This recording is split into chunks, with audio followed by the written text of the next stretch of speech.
ಓಂ ಶ್ರೀ ಗುರು ಬಸವಲಿಂಗಾಯ ನಮಃ.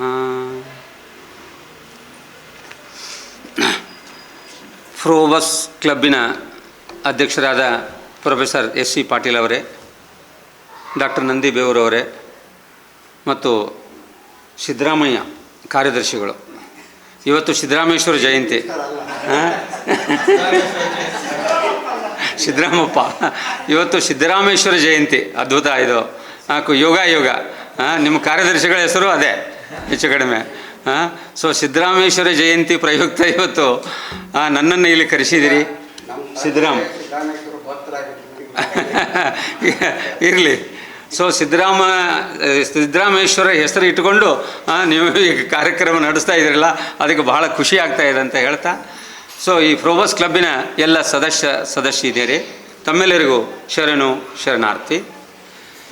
ಮೊನ್ನೆ ಎಸ್.ಸಿ. ಪಾಟೀಲ್ರವರು ಬಹಳ ವರ್ಷದಿಂದ ನನಗೂ ಪರಿಚಯ.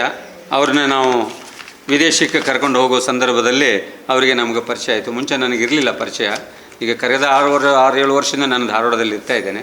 ಅದರ ಮುಂಚೆ ಬೆಂಗಳೂರಿನಲ್ಲೇ 30-35 ವರ್ಷ ಕಾಲವನ್ನು ಕಳೆದು ಅಲ್ಲಿ ಸೇವೆಯನ್ನು ಸಲ್ಲಿಸಿ, ಕಾಲ ಕಳೀಲಿಲ್ಲ, ಕಾಲವನ್ನು ಸತ್ಪ್ರಯೋಜನವನ್ನು ಮಾಡಿದ್ದೇವೆ. ಕಚೇರಿಯೊಂದಿಗೆ ಈ ಆರೋಗ್ಯದ ಅರಿವನ್ನು ಜಾಗೃತ ಮಾಡ್ತಾ ನಾಡಿನಾದ್ಯಂತ ಆರೋಗ್ಯದ ಕುರಿತು ಎಲ್ಲರನ್ನ ಎಚ್ಚರಿಸ್ತಾ ಬಂದಿದ್ದೀವಿ. ನ್ಯಾಚುರಲ್ಲಾಗಿ ನಾವು ನೈಸರ್ಗಿಕವಾಗಿ ಹೇಗೆ ಆರೋಗ್ಯ ಪಡ್ಕೋಬೇಕು ಅನ್ನೋ ಒಂದು ವಿಷಯವನ್ನು ಮನದಟ್ಟು ಮಾಡ್ಕೊಳ್ತಾ ಬರ್ತಾಯಿದ್ದೀವಿ. ಅದರ ಜೊತೆ ನಂದಿ ಬೇವರು ಸರ್ ನಮಗೆ ಪ್ರತಿ ಶನಿವಾರ ನಾವು ಕಲ್ಯಾಣ ನಗರದಲ್ಲಿ ಬಸವ ಸಮಿತಿಯಿಂದ ಕಾರ್ಯಕ್ರಮ ನಡೆಸೋದಕ್ಕೆ ಅವರು ಬರ್ತಾಯಿದ್ರು. ಅವರು ಕೆಲವು ಇದರಲ್ಲಿ ಭಾಗವಹಿಸಿದ್ದಾರೆ. ಸೊ ಅವರು ಬಹಳ ಯೋಗದಲ್ಲಿ ಬಹಳ ಪ್ರಾವೀಣ್ಯತೆಯನ್ನು ಪಡೆದು ಲಿಂಗ ಯೋಗ ಅದರಲ್ಲಿ ಬಹಳ ಪ್ರಾವೀಣ್ಯತೆ ಹೊಂದಿ ಅವರು ಹತ್ತಿರ ಸಹಿತ ನಾನು ಅಲ್ಲಿ ಹೋಗಿದ್ದೇನೆ ಅವ್ರ ಮನೆಗೆ 1-2 ದಿವಸ. ಅವರು ಬರೀ ಲೇಡೀಸ್ಗೆ ಅಲ್ಲಿ ಹೇಳ್ತಾ ಇರೋದ್ರಿಂದ ಸ್ವಲ್ಪ ಗೊಂದಲ ಆಯಿತು. ಹಂಗಾಗಿ ನಾನು ಮತ್ತೆ ಅದನ್ನು ಬಿಡಬೇಕಾಯ್ತು ಅಷ್ಟೇ. ಸೊ ಎಲ್ಲರಿಗೂ ಸಹಿತ ವಂದನೆ ಸಲ್ಲಿಸ್ತಾ ಇವತ್ತಿನ ಈ ಶ್ರೀ ಬಸಯ್ಯ ಚಿಕ್ಕಮಠ ಅವರ ಸ್ಮರಣಾರ್ಥ ಇವತ್ತು ಈ ದತ್ತಿ ಉಪನ್ಯಾಸ ನಡೀತಾ ಇರೋದು ಬಹಳ ಸಂತೋಷ. ಇದರಲ್ಲಿ ಆರೋಗ್ಯದ ಕುರಿತು ಶರಣರ ಕುರಿತು ಹೇಳ್ರಿ ಅಂತ ಅಂದಿದ್ರು. ಆದರೆ ನಾನು ಆರೋಗ್ಯದ ಬಗ್ಗೆ ಎಲ್ಲ ಇದನ್ನು ಮಾಡಿದ್ದೀವಿ ಸರ್ ಅಂದ ತಕ್ಷಣ ಆಯಿತು ಏನಾದರೂ ಮಾತಾಡಿ ಅಂದರು. ನಾನು ಬೇರೆ ರೆಡಿ ಆಗ್ತಾಯಿದ್ದೆ. ಅಷ್ಟೊತ್ತಿಗೆ ನಮ್ಮ ಹಿರೇಮಠರವರು, ಸರ್ ನೀವು ನೋಡಿಬಿಟ್ಟಿದ್ದಾರೆ ಆರೋಗ್ಯದ, ನಂದೆಲ್ಲ ಬಯೋಡಾಟಾ ಕಳಿಸಿಬಿಟ್ರು ಇಮಿಡಿಯೇಟು. ನೋಡಿಬಿಟ್ಟು ಸರ್ ಶರಣರ ವಿಚಾರ ಏನು ಹೇಳಿದ್ದಾರೆ ಆರೋಗ್ಯ ಕುರಿತು ಅದ್ರ ಬಗ್ಗೆನೇ ಹೇಳಿ ಅಂತ ಅಂದರು. ಆ ನಿಟ್ಟಿನಲ್ಲಿ ಇವತ್ತು ತಮ್ಮೊಂದಿಗೆ ನಾನು ಕೆಲವು ಹಿರಿಯ ನಾಗರಿಕರಿಗೆ ಯಾಕಂದರೆ ಇಲ್ಲೆಲ್ಲ ಹಿರಿಯ ನಾಗರಿಕ ಇದ್ದಾರೆ ಅಂತ ಕೇಳಲ್ಪಟ್ಟೆ.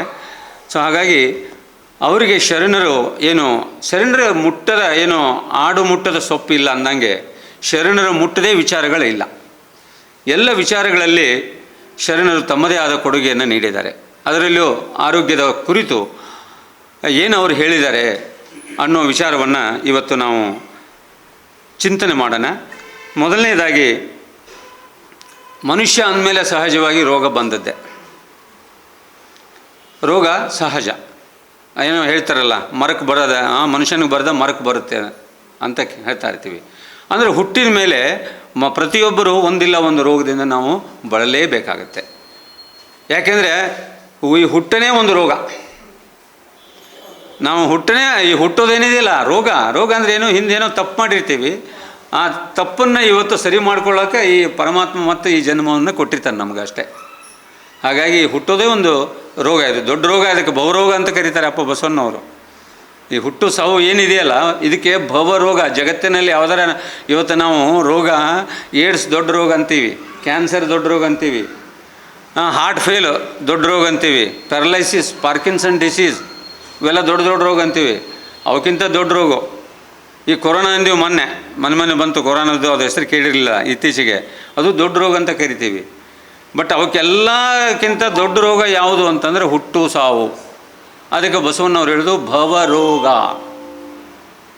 ಭವರೋಗ ಅಂದರೆ ಈ ಹುಟ್ಟು ಸಾವನ್ನು ಏನು ನಾವು ಪಡ್ಕೋತಾ ಇದ್ದೀವಲ್ಲ, ಹುಡ್ತೀವಿ ಸಾಯ್ತೀವಿ ಹುಡ್ತೀವಿ, ಇದಕ್ಕೆ ಭವರೋಗ ಅಂತ ಹೇಳ್ತಾ ಇದ್ದಾರೆ. ಸೊ ಇಂಥ ಈ ರೋಗ ಪ್ರತಿಯೊಬ್ಬರಿಗೂ ಇದ್ದೇ ಇದೆ. ಈ ರೋಗವನ್ನು ನಾವು ಗುಣಪಡಿಸ್ಕೊಳ್ಳಿಕ್ಕೆ ಏನು ಮಾಡ್ಬೋದು, ಏನು ಮಾಡಬೇಕು ಅನ್ನೋದರ ಕುರಿತು ಅಪ್ಪ ಬಸವಣ್ಣವರ ಒಂದು ವಚನವನ್ನು ನಾವು ಗಮನಿಸಿದಾಗ ಏನಂದರೆ ಬಹಳ ತುಂಬ ಚೆನ್ನಾಗಿ ಅಪ್ಪ ಬಸವಣ್ಣವರು ಹೇಳ್ತಾ ಇದ್ದಾರೆ. ಆ ವಚನ ನಮ್ಮ ಒಬ್ಬರು ಕಲ್ಯಾಣ ನಗರದಲ್ಲಿ ನಾವು ಕ್ಯಾಂಪ್ ಮಾಡ್ತಾ ಇದ್ದಾಗ ಒಬ್ಬರು ಅಂಜಲಿನ ಅಂತಿದ್ದಾರೆ.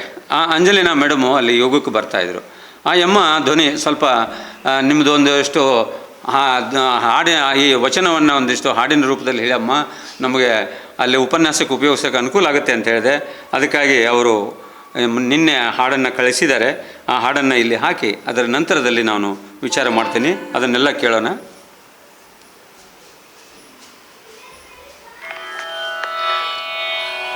ಒಡಲುಗೊಂಡ ಹುಟ್ಟಿದ ಘಟಕ್ಕೆ ಅಷ್ಟೋತ್ತರ ಶತವ್ಯಾಧಿಗಳು, ನಾನಾ ಪರಿಯ ಔಷಧೀಯ ತಂದು ಹೊರೆವರಯ್ಯ, ನಾನಾ ಪರಿಯ ಮಾಡೆನು ಅದೇನು ಕಾರಣವೆಂದರೆ, ಭವರೋಗ ವೈದ್ಯ ಭವಹರಣೆಂಬ ಬಿರುದು ನಿಮ್ಮದಾಗಿ, ನಿಮ್ಮ ಪುರಾತನರ ಪ್ರಸಾದವನ್ನಲ್ಲದೆ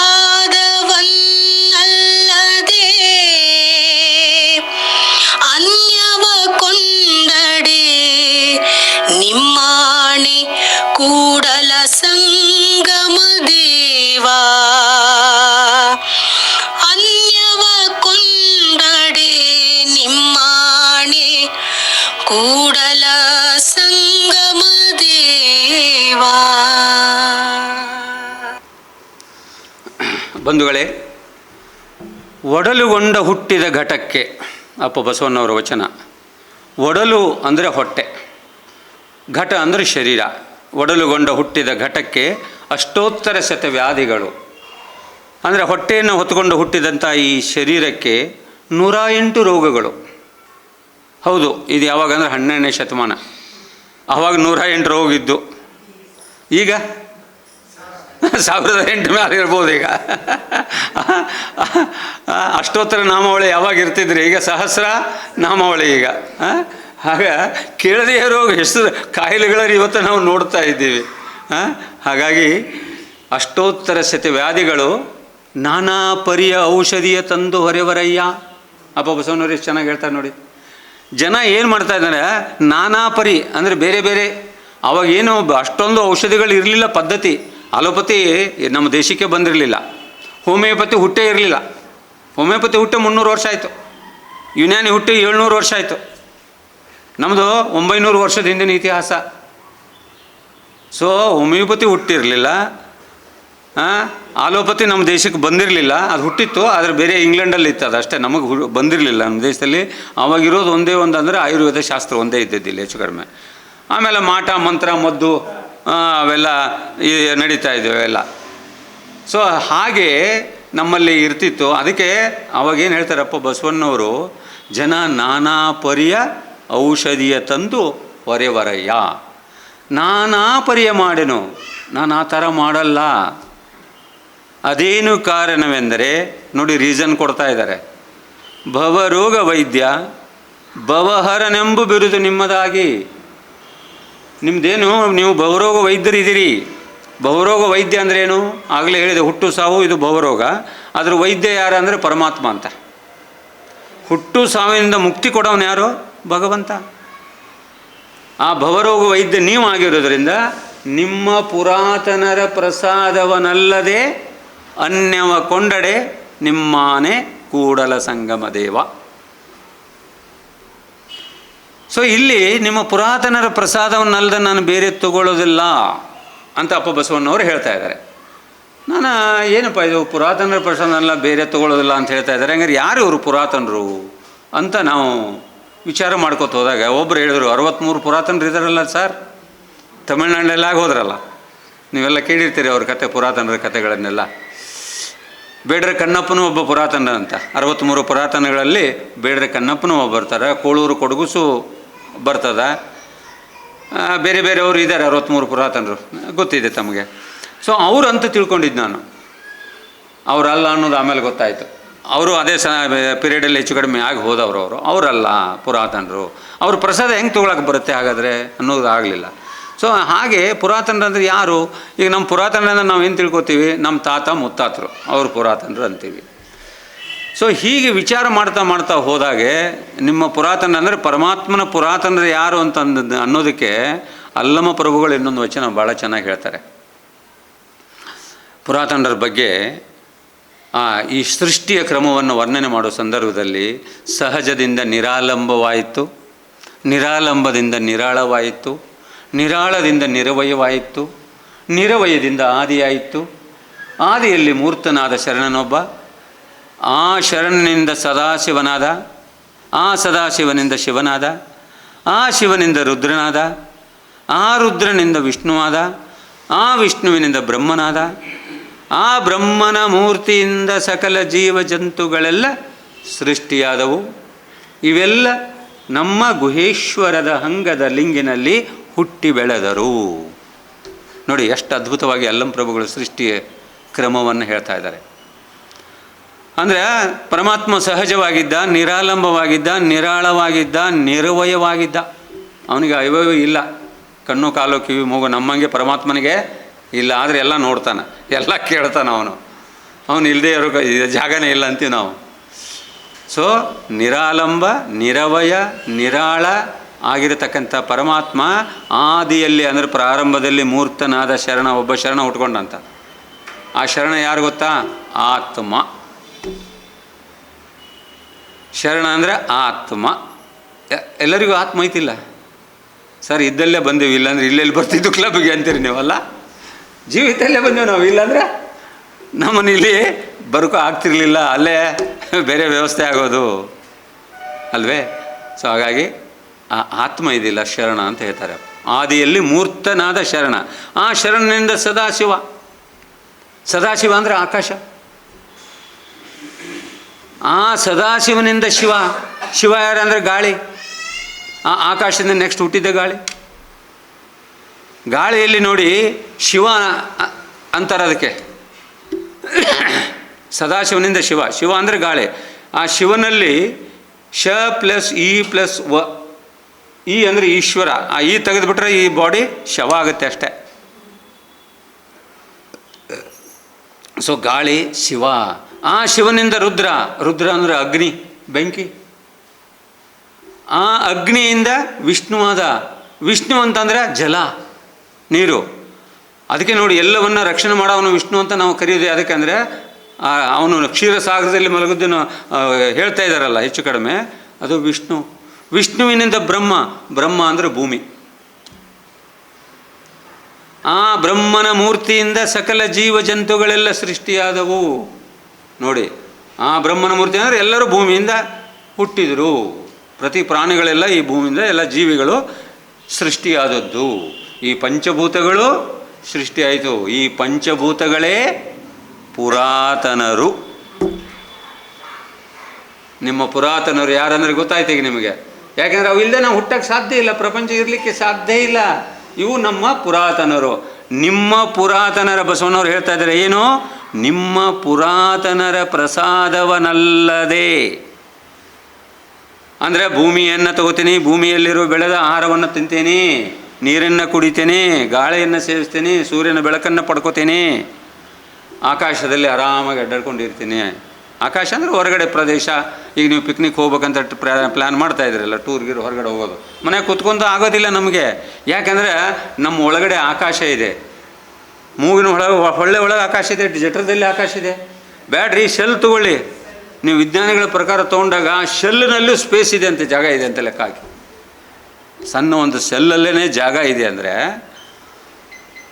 ಸೊ ಅದನ್ನು ಪಡಿಲಿಕ್ಕೆ ನಾವು ಇಚ್ಛೆ ಪಡುತ್ತೆ ನಮ್ಮ ಶರೀರ. ಮನೆಯಲ್ಲಿ ಕೂತ್ಕೊಂಡು ನಿಮ್ಗೆ ಏನು ಕೊಟ್ಟರು ಇಷ್ಟ ಆಗೋದಿಲ್ಲ.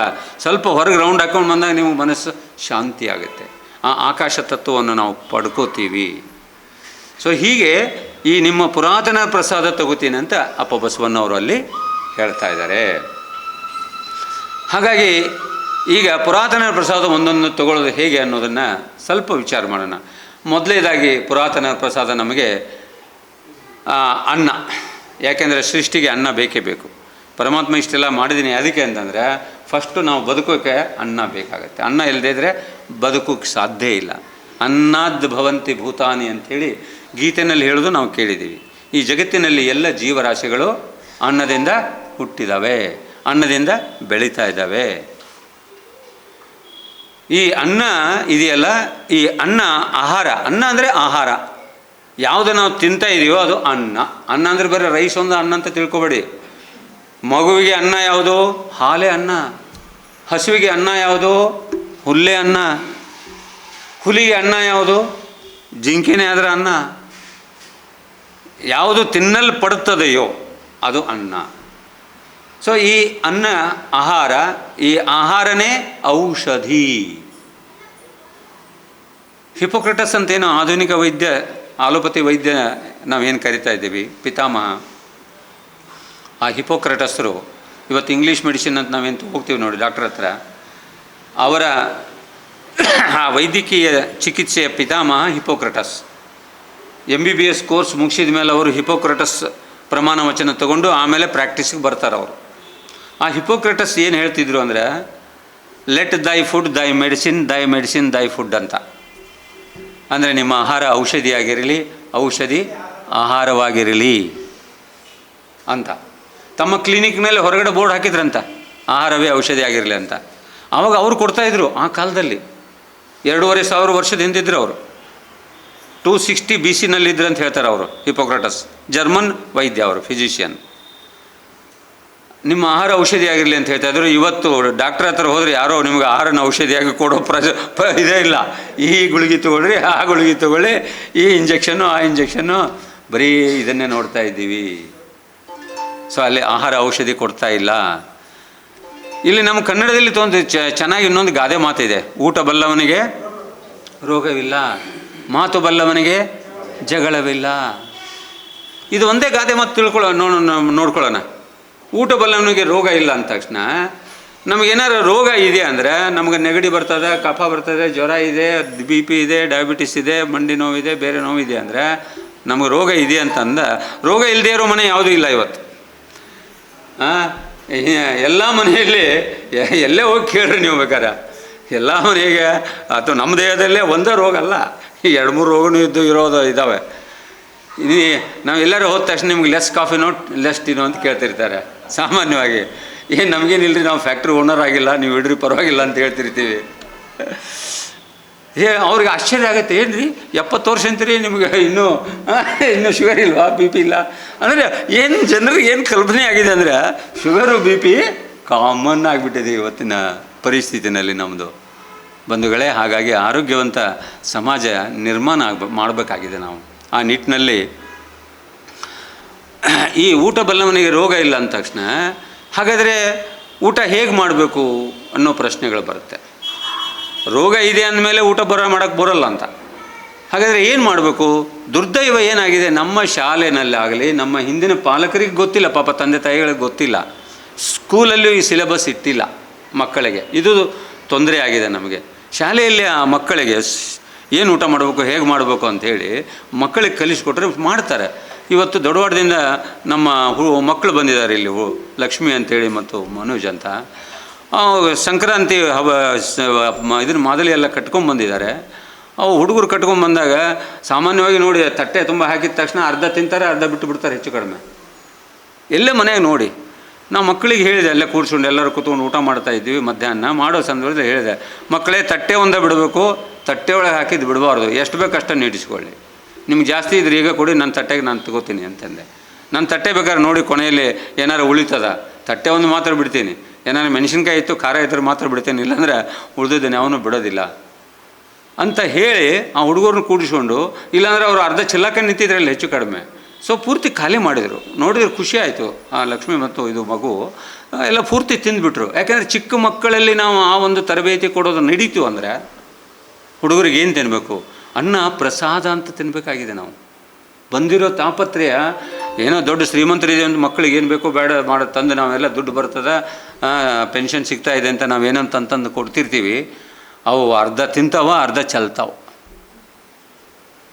ಆ ಅಕ್ಕಿ ಬೆಳಿಬೇಕಿದ್ರೆ 3-4 ತಿಂಗಳು ಆ ರೈತ ಎಷ್ಟು ಕಷ್ಟಪಟ್ಟಿರ್ತಾನೆ, ಭೂತಾಯಿ ಅಲ್ಲಿ ಎಷ್ಟು ನೀರು ಖರ್ಚಾಗಿರುತ್ತೆ, ಅದನ್ನು ನೋಡಿ ನಾವು ಗಮನಿಸಲ್ಲ. ಅನ್ನ ಹುಟ್ಟಬೇಕೆತ್ತಿದ್ರೆ ಎಷ್ಟು ತೊಂದರೆ ಇದೆ. ಪ್ರಕೃತಿ ನಿರ್ಮಾಣ ಮಾಡಬೇಕಿದ್ರೆ ಅನ್ನವನ್ನು, ಒಂದು ಅಕ್ಕಿ ಕಾಳನ್ನು ಸೃಷ್ಟಿ ಮಾಡಬೇಕತ್ತಿದ್ರೆ ಯಾವ ಫ್ಯಾಕ್ಟ್ರಿಯಾಗಿ ತಯಾರು ಮಾಡೋಕ್ಕಾಗುತ್ತೇನ್ರಿ ಅಕ್ಕಿ ಕಾಳು? ಇಷ್ಟೆಲ್ಲ ನಾವು ಡೆವಲಪ್ ಆಗಿದೆ, ವಿಜ್ಞಾನ ಇಷ್ಟೆಲ್ಲ ಮುಂದೆ ಬರೆದಿದೆ. ಇವತ್ತೊಂದು ಭತ್ತ, ರಾಗಿ, ಜೋಳ ಅದನ್ನು ಯಾವುದಾರ ಲ್ಯಾಬೊರೇಟರಿಯಲ್ಲಿ ತಯಾರು ಮಾಡಿರಿ, ಸಾಧ್ಯ ಇಲ್ಲ. ಅದು ತಯಾರಾಗೋದು ಯಾವ ಲ್ಯಾಬೊರೇಟರಿನಲ್ಲಿ ಅಂದರೆ ಪ್ರಕೃತಿ ಅನ್ನೋ ಲ್ಯಾಬೊರೇಟರಿನಲ್ಲೇ ತಯಾರಾಗಬೇಕು. ಅಲ್ಲಿ ಸೂರ್ಯನ ಬೆಳಕು ಬೇಕಾಗುತ್ತೆ, ನೀರು ಬೇಕಾಗುತ್ತೆ, ಬೆಳಕೆ ಭೂಮಿ, ರೈತ ಕಷ್ಟಪಡಬೇಕಾಗುತ್ತೆ, ಕಳೆ ಕೀಳೋದು ಅದನ್ನೆಲ್ಲ ರಕ್ಷಣೆ ಮಾಡ್ತಕ್ಕಂಥದ್ದು, ಕಾಲಕ್ಕೆ ಅದಕ್ಕೆ ನೀರು ಗೊಬ್ಬರವನ್ನು ಕಟ್ಟಿ ಆ ಬೆಳೆ ಬರೋಗತ್ರ ಅಷ್ಟೊಂದು ಇರುತ್ತೆ. ಹಾಗಾಗಿ ಆಹಾರವನ್ನು ನಾವು ಕೆಡಿಸಬಾರ್ದು, ವೇಸ್ಟ್ ಮಾಡಬಾರ್ದು. ಅನ್ನಂ ಬ್ರಹ್ಮ ಅಂತೀವಿ, ಅನ್ನಪೂರ್ಣೆ ಊಟ ಮಾಡೋಕೆ ಹೇಳ್ತಿರ್ತೀವಿ, ಸದಾಪೂರ್ಣೆ ಶಂಕರ ಪ್ರಾಣವಲ್ಲಭೆ ಅಂತ ಹೇಳ್ತಾ ಇರ್ತೀವಿ ನಾವು. ಆ ಅನ್ನಪೂರ್ಣೆಯನ್ನು ನಾವು ವೇಸ್ಟ್ ಮಾಡ್ತಾ ಇರ್ತೀವಿ. ನೋಡಿ, ಮದುವೆ ಸಂದರ್ಭದಲ್ಲಿ ಹೋಗಿ ನೋಡಿ, ನೀವು ಅರ್ಧ ತಿಂದಿರ್ತಾರೆ, ಅರ್ಧ ತಟ್ಟೆಯಲ್ಲೇ ಇರುತ್ತೆ. ಬಹಳ ಬೇಜಾರಾಗುತ್ತೆ ಅದು ನೋಡ್ತಾ ಇದ್ರೆ.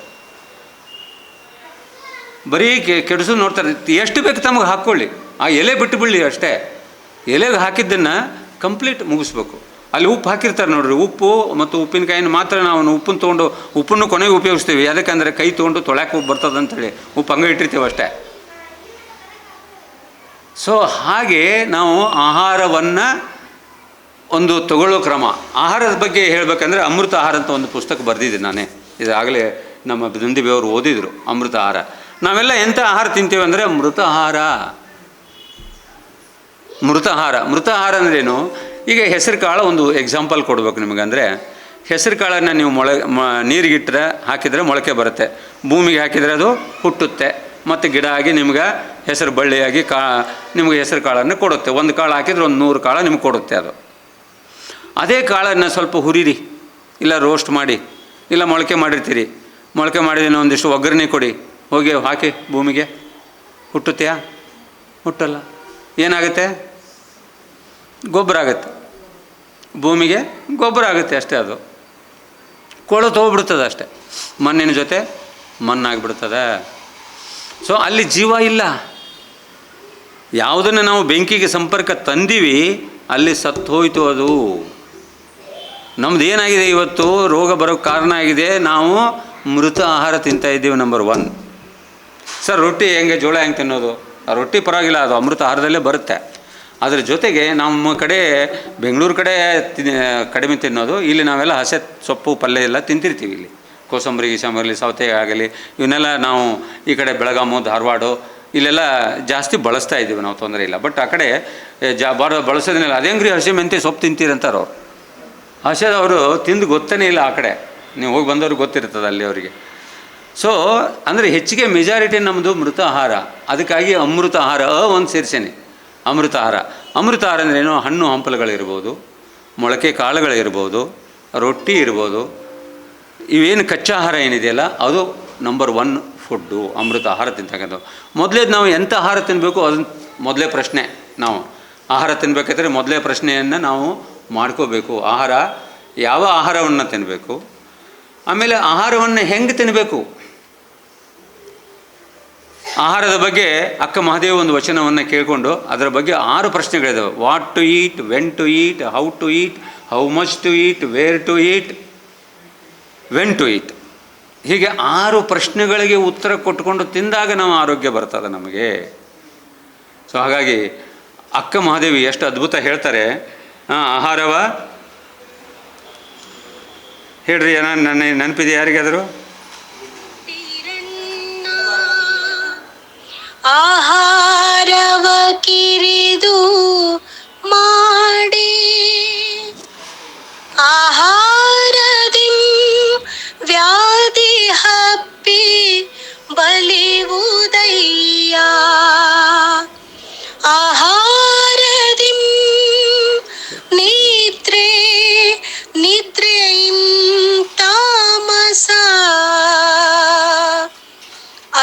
ಅಜ್ಞಾನಮೈ ಮರಹು ಅಜ್ಞಾನದಿಂ ಕಾಮ ವಿಕಾರ ಹೆಚ್ಚಿ ಕಾಯ ವಿಕಾರ ಮನೋವಿಕಾರ ಇಂದ್ರಿಯ ವಿಕಾರ ಭಾವ ವಿಕಾರ ವಾಯು ವಿಕಾರವನ್ನುಂಟು ಮಾಡಿ ಸೃಷ್ಟಿಗೆ ತಹುದಾದ ಕಾರಣ ಕಾಯದ ಅತಿ ಪೋಷಣೆ ಬೇಡ ಅತಿ ಪೋಷಣೆ ಮೃತ್ಯುಂದುದು ಜಪ ತಪ ಧ್ಯಾನ ಧಾರಣಿ ಪೂಜೆ ಸೂಕ್ಷ್ಮದಿಂ ತನು ಮಾತ್ರವಿತ್ತರೆ ಸಾಲದೆ ತನುವು ಪೋಷಿಸುವ ಆಸೆ ಯತಿತ್ವಕ್ಕೆ ವಿಘ್ನವೆಂದುದು ತನು ಪೋಷಣೆಯಿಂದ ತಾಮಸ ಹೆಚ್ಚಿ ಅಜ್ಞಾನದಿಂ ವಿರಕ್ತಿ ಹಾನಿ ಅರುವು ನಷ್ಟ ಪರವು ದೂರ ನಿರಕ ನಿಲವಿಲ್ಲದ ಕಾರಣ ಚನ್ನ ಮಲ್ಲಿಕಾರ್ಜುನ ನೊಲಿಸ ಬಂದ ಕಾಯವ ಕೆಡಿಸದೆ ಉಳಿಸಿಕೊಳ್ಳಿರಯ್ಯ ಚನ್ನ ಮಲ್ಲಿಕಾರ್ಜುನ ನೊಲಿಸ ಬಂದ ಕಾಯವ ಕೆಡಿಸದೆ ಉಳಿಸಿಕೊಳ್ಳಿರಯ್ಯ. ನೋಡಿ ಅಕ್ಕ ಮಹಾದೇವಿ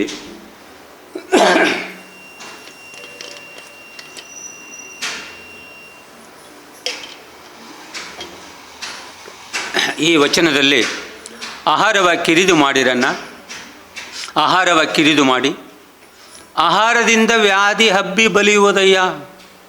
ಈ ಬಳ್ಳಿ ನೋಡಿ ಹಬ್ಬಿ ಬಲಿತದಲ್ಲ, ಹಾಗೆ ಆಹಾರದಿಂದ ಆಹಾರ ಕಿರಿದು ಮಾಡಿರಿ ಅಂದರೆ ಕಡಿಮೆ ಮಾಡಿರಿ. ಆಹಾರದಿಂದ ನೀವು ಕಡಿಮೆ ಮಾಡಲಿಲ್ಲ ಅಂದರೆ ಕಾಯಿಲೆ ಬಳ್ಳಿ ಥರ ಹಬ್ಬಿ ಬೆಳೀತದ. ಒಂದು ಗಿಡಕ್ಕೆ ಬಂದ ಬಳ್ಳಿ ಹಬ್ಬಿದೆ ಅಂದರೆ ಅದು ಮೇಲೆ ತುದಿ ತನಕ ಹೋಗ್ಬಿಡ್ತದೆ ಅದು.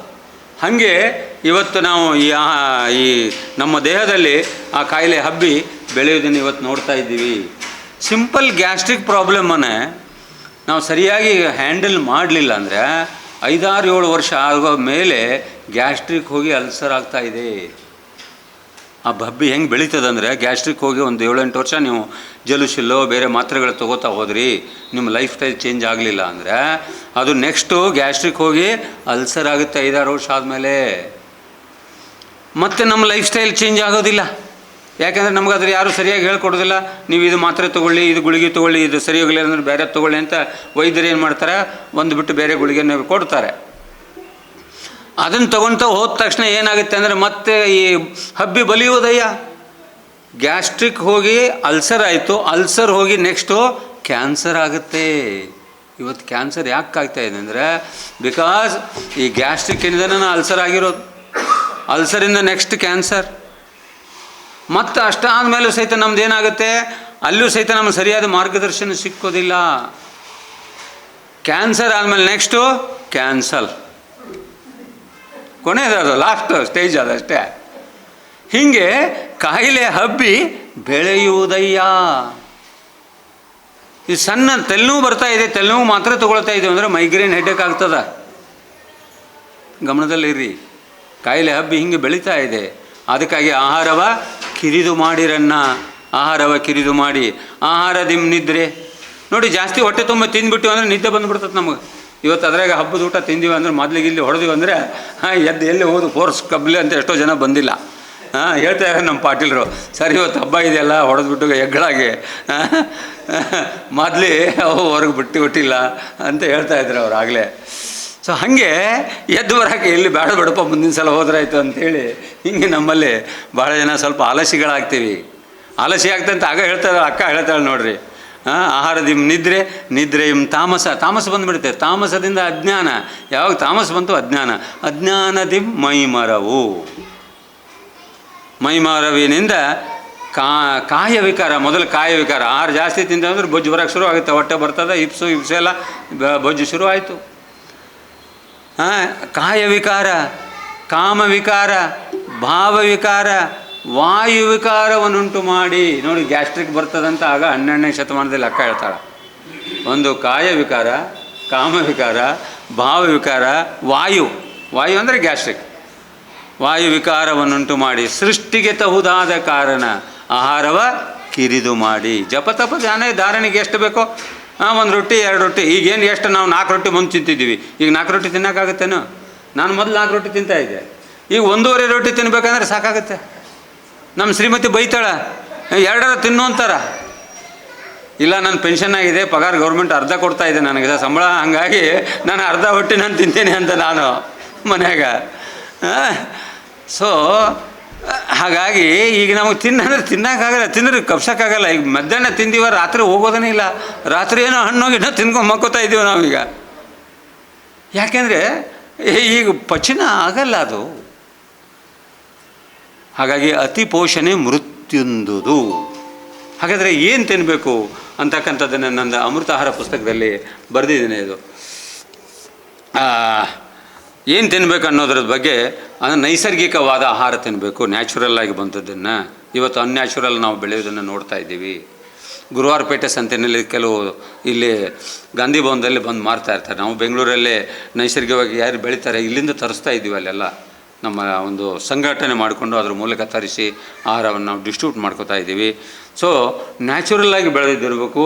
ಗೊಬ್ಬರ, ಈ ಕೆಮಿಕಲ್ ಹಾಕಿ, ಸರ್ಕಾರಿ ಗೊಬ್ಬರ ಹಾಕಿ ಬೆಳೆದಿದ್ದು ಆರೋಗ್ಯದ ದೃಷ್ಟಿಯಿಂದ ಒಳ್ಳೆಯದಲ್ಲ. ನೈಸರ್ಗಿಕವಾಗಿ ಬೆಳೆದಿದ್ದಿರಬೇಕು, ತಾಜಾ ಇರಬೇಕು, ಆಯಾ ಋತುಮಾನದಲ್ಲಿರಬೇಕು. ಅದು ಇಂಪಾರ್ಟೆಂಟ್. ಯಾವ ಸೀಸನ್ನಲ್ಲಿ ಏನು ಸಿಗ್ತದೆ ಅಂತ ತಿನ್ನಬೇಕು. ಸೊ ಆಯಾ ಋತುಮಾನದಲ್ಲಿ, ಆಯಾ ಸೀಸನದಲ್ಲಿ, ಆಯಾ ಪ್ರದೇಶದಲ್ಲಿ ಅತಿ ಜಾಸ್ತಿ ಹುಳಿ ಖಾರ ಇಲ್ಲದೇ ಇರತಕ್ಕಂಥದ್ದನ್ನು ನಾವು ಏನು ತಿನ್ಬೇಕನ್ನೋ ಪ್ರಶ್ನೆಯಲ್ಲಿ ನೋಡಬೇಕು. ಯಾವಾಗ ತಿನ್ನಬೇಕಂದ್ರೆ, ಹಸಿಯದೇ ಉಣಬೇಡ, ಹಸಿದು ಮತ್ತಿರಬೇಡ, ಬಿಸಿ ಬೇಡ, ವೈದ್ಯರ ಬೆಸಸಲೇ ಬೇಡ ಸರ್ವಜ್ಞ. ನಾವು ಹಸಿದು ಉಣ್ಬೇಡ ಅಂತ ಇವ್ರು ಹೇಳಿದ್ದಾರೆ. ನಾವು ಬೆಳಗ್ಗೆ 8-9 ಗಂಟೆ ಆದ ತಕ್ಷಣ ಗಂಟೆ ನೋಡ್ತೀವಿ, ಗೋಡೆ ಗಡಿಯಾರ. ಈ ಹೊಟ್ಟೆ ಗಡಿಯಾರ ಕೇಳಲ್ಲ, ಹಸಿದು ಇಲ್ಲ. ಆ ಗೋಡೆ ಗಡಿಯಾರ ನೋಡ್ಕೊಂಡು ತಿಂತೀವಿ ನಾವು. ಮಧ್ಯಾಹ್ನ 1:30-2 ಗಂಟೆ ಆಯಿತಾ ಊಟ, ರಾತ್ರಿ 9 ಗಂಟೆ 10 ನಡೀತದೆ ಕೆಲವರೆಲ್ಲ. ಅದು ಅಲ್ಲ. ಯಾವಾಗ ತಿನ್ಬೇಕಂದ್ರೆ ಹಸಿದಾಗ ತಿನ್ನಿ ಅಂತಾರೆ. ಹಸಿದಾಗ, ಮಲಗಿದಾಗ ನಿದ್ದೆ. ಆರೋಗ್ಯವಂತ ಮನುಷ್ಯನ ಲಕ್ಷಣ, ಒಬ್ಬರು ಉತ್ತರ ಕರ್ನಾಟಕದಿಂದ ಬಂದು ಮನುಷ್ಯ ಎಷ್ಟು ಚೆನ್ನಾಗಿ ಹೇಳ್ತಿದ್ದಾರೆ ಆರೋಗ್ಯವಂತ ಯಾವನು ಅಂದರೆ, ಹಸಿದಾಗ ಮುದ್ದೆ ತಿನ್ನಬೇಕು ಸರ್. ಆರೋಗ್ಯವಂತ ಮನುಷ್ಯನ ಡೆಫಿನಿಷನ್ ಕೇಳಿ ನೀವು. ಬೇರೆ ಬೇರೆ WHO ಡಾಕ್ಟ್ರೆಲ್ಲ ಹೇಳ್ತಿರ್ತಾರೆ, physical, mental, social well being of A person is health ಅಂತ ದೊಡ್ಡದಾಗಿ ಹೇಳ್ತಿರ್ತಾರೆ. ಆದರೆ ಹಳ್ಳಿ ಗ್ರಾಮೀಣ ಭಾಷೆ ಎಷ್ಟು ಚೆನ್ನಾಗಿ ಹೇಳ್ತಾನೆ ನಾವು ಅಂದರೆ, ಹಸಿದಾಗೆ ಮುದ್ದೆ ಇರಬೇಕು ಸರ್, ಹಸಿದಾಗ ಮುದ್ದೆ ತಿನ್ನಬೇಕು, ಮಲಗಿದ ಕೂಡಲೇ ನಿದ್ದೆ ಬರಬೇಕು ಸರ್. ನೋಡಿ, ಇವತ್ತು ನಾವು ಮಲಗಿದ ಕೂಡಲೇ ನಿದ್ದೆ ಬರೋದಿಲ್ಲ. ಹೆಲ್ದಿ ಮ್ಯಾನ್ ಯಾರಂದರೆ, ಯಾರು ಮಲ್ಕೊಳ್ತಾರಲ್ಲ ಮಲಗಿದ ಕೂಡಲೇ ನಿದ್ದೆ ಬಂದುಬಿಡ್ಬೇಕು. ಈಗ ನೋಡಿ, ಮುಂಚೆ ನಾವು ಕೆಲಸ ಮಾಡಿದಾಗ ಮಲಗಿದ ಕೂಡಲೇ ನಿದ್ದೆ ಬರ್ತಿತ್ತು. ಇವತ್ತು ನಿದ್ದೆ ಯಾವಾಗೋ ಬರ್ತೈತಿ, 2 ಗಂಟೆಗೆ ಬರ್ತೋ 3 ಗಂಟೆಗೆ ಬರ್ತೋ ಗೊತ್ತಿಲ್ಲ ನಮಗೆ. ದನಿದು ಮಲಗು, ಹಸಿದು ಉಣ್ಣು, ದನಿದು ಮಲಗು. ಹಸಿದಾಗ ಮುದ್ದೆ, ಮಲಗಿದಾಗ ನಿದ್ದೆ, ಎದ್ದಾಗ ಲದ್ದಿ ಹೋಗಿದ್ರೆ ನೀ ಗೆದ್ದೆ, ಇಲ್ಲಾಂದ್ರೆ ಬಿದ್ದೆ ಅಷ್ಟೇ ಅಷ್ಟೇ. ಸೊ ಮುದ್ದೆ, ನಿದ್ದೆ, ಲದ್ದೆ ಸರಿ ಇತ್ತು, ಆರೋಗ್ಯ ಇದು. ಸೊ ಹಾಗಾಗಿ ಹಸಿದೆ, ನಾವು ಊಟ ಮಾಡಬಾರ್ದು. ಸೊ ಅದು ನೆನ್ಪಿಟ್ಕೊಳ್ಳಿ. ಆಮೇಲೆ ರಾತ್ರಿ ಮಾತ್ರ ಬೇಗ ಊಟ ಮಾಡಬೇಕು, 7 ಗಂಟೆ ಒಳಗೆ ಊಟ ಮಾಡಬೇಕು. ಯಾಕೆಂದರೆ 7 ಗಂಟೆ ನಂತರ ಸೂರ್ಯನ ಬೆಳಕು, ಆ ಸೂರ್ಯನ ಬೆಳಕಿಗೆ ಮತ್ತು ನಮ್ಮ ಜಠರ ಅಗ್ನಿಗೆ ಒಂದಕ್ಕೊಂದು ಲಿಂಕ್ ಇದೆ. ಪ್ರತಿಯೊಂದು ಒಂದೊಂದು ಆರ್ಗನ್ಗಳೇನಿದಾವಲ್ಲ ನಮ್ಮಲ್ಲಿ, ಆ ಬೆಳಗಿನ ಬೆಳ್ಳಿ ಚುಕ್ಕಿಗೆ ಕಿಡ್ನಿಗೆ ಲಿಂಕ್ ಇದೆ ಅಂತ ಲೆಕ್ಕ ಹಾಕಿ. ಅದಕ್ಕೆ ನೀವು ಬೆಳಗ್ಗೆ ಎದ್ದ ಕೂಡಲೇ ಮೂತ್ರ ಇದು ಮಾಡಿಬಿಡ್ತಾರೆ, ಅರ್ಜೆಂಟ್ ಆಗುತ್ತೆ. ಯಾಕೆಂದರೆ ಬೆಳ್ಳಿ ಚುಕ್ಕಿ ಹೊರಗೆ ಬಂದಿರ್ತದೆ, ನಮ್ಮ ಕಿಡ್ನಿನೇ ಆ್ಯಕ್ಟಿವೇಟ್ ಆಗಿಬಿಟ್ಟಿರ್ತದೆ, ಫುಲ್ ಆಗಿರುತ್ತೆ ಬ್ಲ್ಯಾಡರು. ಇಮಿಡಿಯೇಟ್ ನಾವು ಟಾಯ್ಲೆಟ್ ಹೋಗ್ಬೇಕು ಅನಿಸುತ್ತೆ. ನೋಡಿ, ಬೆಳಗ್ಗೆ ಎಬ್ಬಿಸ್ಬಿಡ್ತದೆ ನಿಮಗೆ. ನೀವು ಕನಸಿನಲ್ಲೋ ನಿದ್ರೆಯಲ್ಲೋ ಸುಖ ನಿದ್ರೆಯಲ್ಲಿ ಮಲ್ಕೊಂಡಿರ್ತೀರಿ, ಆದರೆ ಆ ಬೆಳ್ಳಿ ಚುಕ್ಕಿಗೆ ಅದಕ್ಕೆ ಕಿಡ್ನಿಗೆ ಲಿಂಕ್ ಇದೆ. ಒಂದೊಂದು ಆರ್ಗನ್, ನಮ್ಮ ದೇಹದ ಆರ್ಗನ್ಗಳು ಒಂದೊಂದು ಇದ್ದಾವೆ. ಸೊ ಹಾಗಾಗಿ ನಾವು ರಾತ್ರಿ ಸೂರ್ಯನ ಅಗ್ನಿ ಜಠರಾಗ್ನಿ ಅಂತ ಏನು ಕರಿತಾ ಇದ್ದೇವೆ, ಭಗವಂತ ಅಗ್ನಿ ರೂಪದಲ್ಲಿ ಒಳಗೆ ಇದ್ಕೊಂಡು ಅವನ ಜೀರ್ಣ ಮಾಡ್ತಾ ಇದ್ದಾನೆ. ಅದನ್ನು ಹೇಳ್ತಾರೆ, ಅಹಂ ವೈಶ್ವಾನರೋ ಭೂತ್ವ ಪ್ರಾಣಿನಾಂ ದೇಹಮಾಶ್ರಿತಾ ಪ್ರಾಣಾಪಾನ ಸಮಾಯುಕ್ತ ಪಚಾಮನ್ನಂ ಚತುರ್ವಿಧಂ ಅಂತ. ವೈಶ್ವಾನರ ಅಗ್ನಿಯಾಗಿ ಭಗವಂತ ನಮ್ಮ ಹೊಟ್ಟೆಯೊಳಗಿದ್ದ ಅವನೇ ಎಲ್ಲ, ನೀವು ತಿಂದ ಆಹಾರವನ್ನೆಲ್ಲ ಪಚನ ಮಾಡೋ ಅವನೇ, ರಕ್ತ ಮಾಡೋನು ಅವನೇ. ನೀವು ಮುದ್ದೆ ತಿನ್ನಿ, ಅನ್ನ ತಿನ್ನಿ, ಮಾದ್ಲಿ ತಿನ್ನಿ, ರೊಟ್ಟಿ ತಿನ್ನಿ, ಚುರುಮರಿ ತಿನ್ನಿ, ಬಜ್ಜಿ ತಿನ್ನಿ, ಬೋಂಡ ತಿನ್ನಿ, ಎಲ್ಲನೂ ರಕ್ತ ಮಾಡವ ಅವ.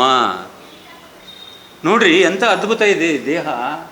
ನಾವು ಏನೇ ತಿಂದರೂ ಅದು ರಕ್ತ ಆಗುತ್ತೆ, ರಸ ಆಗುತ್ತೆ, ಮಾಂಸ ಆಗುತ್ತೆ, ಮಜ್ಜೆ ಆಗುತ್ತೆ, ಮೂಳೆ ಆಗಿ ಶುಕ್ರ ಧಾತುವಾಗಿ ಅಂಡಾನು ವೀರ್ಯಾನವಾಗಿ ಪರಿವರ್ತನೆ ಆಗ್ತಾ ಇದೆ ನಮ್ಮ ದೇಹದಲ್ಲಿ ಬಂಧುಗಳೇ. ಹಾಗಾಗಿ ರಾತ್ರಿ ಮಾತ್ರ ಬೇಗ 7 ಗಂಟೆ ಒಳಗಡೆ ಊಟ ಮುಗಿಸಿ.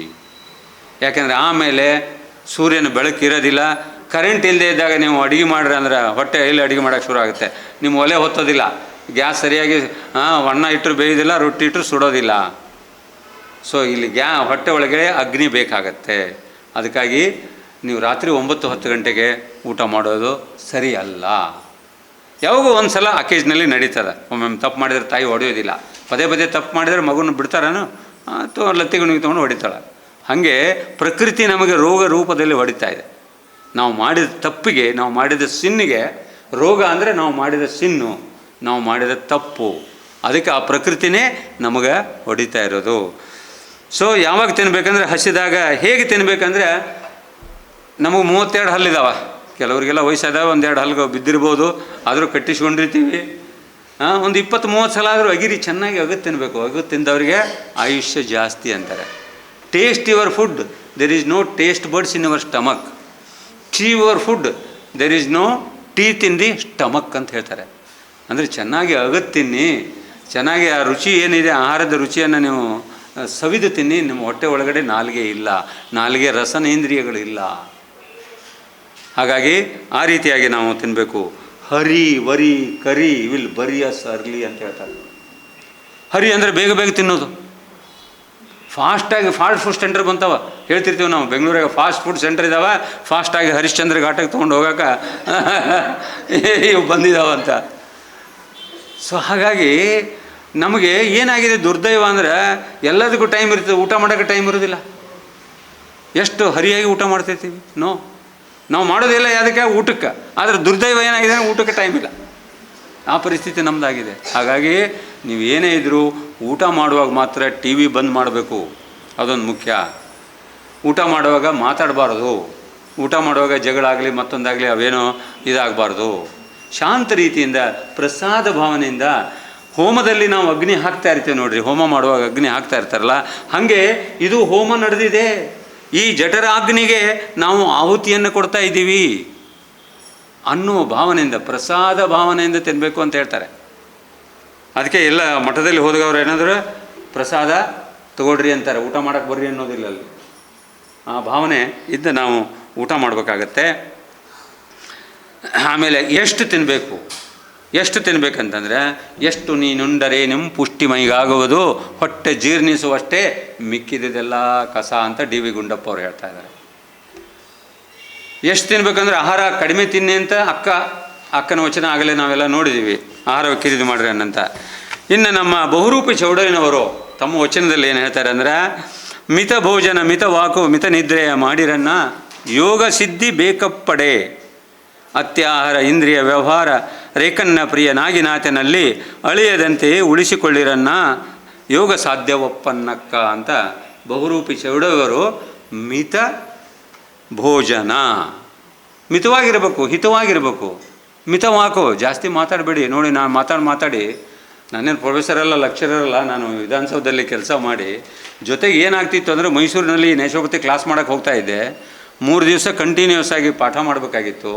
ಬೆಳಗ್ಗೆ 10 ಗಂಟೆಯಿಂದ ಶುರು ಮಾಡಿದರೆ ಸಾಯಂಕಾಲ 5 ಗಂಟೆಗೆ ಒಬ್ಬನೇ ಅಲ್ಲಿ ಮಾಡಿ ಗಂಟಲ್ಲಿ ಇದು ಬಂದು ಈಗ ತೊಂದರೆ ಆಗಿಬಿಟ್ಟಿದೆ. ಏನು ಮಾಡೋದು? ಆದರೂ ಅನಿವಾರ್ಯ, ನಮ್ಮ ಪಾಟೀಲರ ಸ್ನೇಹಿತರು ಹೇಳಿದ್ರಂತ ನಾವು ಒಪ್ಕೊಂಡು ನಾನು ಬಂದಿದೆ ಅಷ್ಟೇ. ಸೊ ಜಾಸ್ತಿ ಮಾತಾಡೋದ್ರಿಂದ ಸಹಿತ ನಮ್ಮ ಎನರ್ಜಿ ಹೋಗುತ್ತೆ. ಅದು ಪ್ರೊಫೆಸರ್ ಗೊತ್ತು, ಲೆಕ್ಚರ್ಸಿಗೆ ಗೊತ್ತು. ಅವ್ರು 2-3 ತಾಸು ಮಾತಾಡಿದ್ರೆ ಮುಗಿತು ಅವ್ರದ್ದು ಕೆಲಸ. ಹೆಚ್ಚು ಕಡಿಮೆ ನೀವು ಅದರಲ್ಲಿ ಕೆಲವರು ಇರ್ತೀರಿ. ಸೊ ಹಾಗಾಗಿ ಅಲ್ಲೂ ಸಹಿತ ಎನರ್ಜಿ. ಅದಕ್ಕಾಗಿ ಮಿತವಾಕು, ಮಿತ ನಿದ್ರೆಯ ಮಾಡಿರನ್ನ, ನಿದ್ರೆಯೂ ಸಹಿತ ನಾವು ಮಿತವಾಗಿ ಮಾಡಿ ಅಂತ ಹೇಳ್ತಾ ಇದ್ದಾರೆ. ಅಂದರೆ ಕನಿಷ್ಠ ಒಂದು 6-8 ಅವರು ನಿದ್ದೆ ಒಬ್ಬ ವ್ಯಕ್ತಿಗೆ ಕನಿಷ್ಠ 6 ಅವರ್ಸ್ ಆದರೂ ಬೇಕಾಗುತ್ತೆ ನಮಗೆ. ಆ ರೀತಿಯಾಗಿ ನಾವು ಮಾಡಬೇಕಾಗತ್ತೆ. ಇಲ್ಲಿ ಹಾಗಾದರೆ ಎಷ್ಟು ತಿನ್ಬೇಕನ್ನೋ ಪ್ರಶ್ನೆ ಏನು ಬರ್ತದೆ ಅಂದರೆ, ವಾಗ್ಭಟ ಆರೋಗ್ಯ ಸೂತ್ರದಲ್ಲಿ ವಾಗ್ಭಟ್ರು ಏನು ಹೇಳ್ತಾ ಇದ್ದಾರೆ ಅಂದರೆ, ಕುಕ್ಷಿ ಭಾಗದ್ವಯೇ ಭೋಜ್ಯೇ ತೃತೀಯಂ ಜಲಪೂರಯೇತ್ ವಾಯು ಸಂಚಾರಣಾರ್ಥಾಯ ಚತುರ್ಥಂ ಅವಶೇಷಯೇತ್ ಅಂತ ಹೇಳ್ತಾ ಇದ್ದಾರೆ. ಅರ್ಧ ಹೊಟ್ಟೆ ಘನ ಆಹಾರ ತಿನ್ನಿ, ಅಂದರೆ ರೊಟ್ಟಿ ಮುದ್ದೆ ಅನ್ನ. ಇನ್ನು ಕಾಲು ಭಾಗದಷ್ಟು ದ್ರವ ಆಹಾರ, ಮಜ್ಜಿಗೆ ತಿಳಿಸಾರು ರಸಮ್ಮು ಅಂತ ತಗೊಳ್ಳಿ. ಇನ್ನು ಕಾಲು ಭಾಗ ಗಾಳಿ ಆಡಕ್ಕೆ ಬಿಡ್ರಿ. ಅದಂಗೆ ಸರ್, ಅದೇಂಗೆ ಗೊತ್ತಾಗುತ್ತೆ ನಮ್ಗೆ? ಅರ್ಧ ಘನ ತಿನ್ನೋದು ಹೆಂಗೆ, ಇನ್ನು ಕಾಲು ಭಾಗ ದ್ರವ ಆಹಾರ ತಿನ್ನೋದು ಹೆಂಗೆ, ಇನ್ನು ಕಾಲು ಭಾಗ ಗಾಳಿ ಅದೇನು ಕಾಣ್ತೈತೆ ಅಂದರೆ ತಿನ್ನಕ್ಕೆ ಅಂತ ನೀವು ಕೇಳ್ತೀರಿ. ಸ್ವಾಭಾವಿಕ ಪ್ರಶ್ನೆ ಇದು.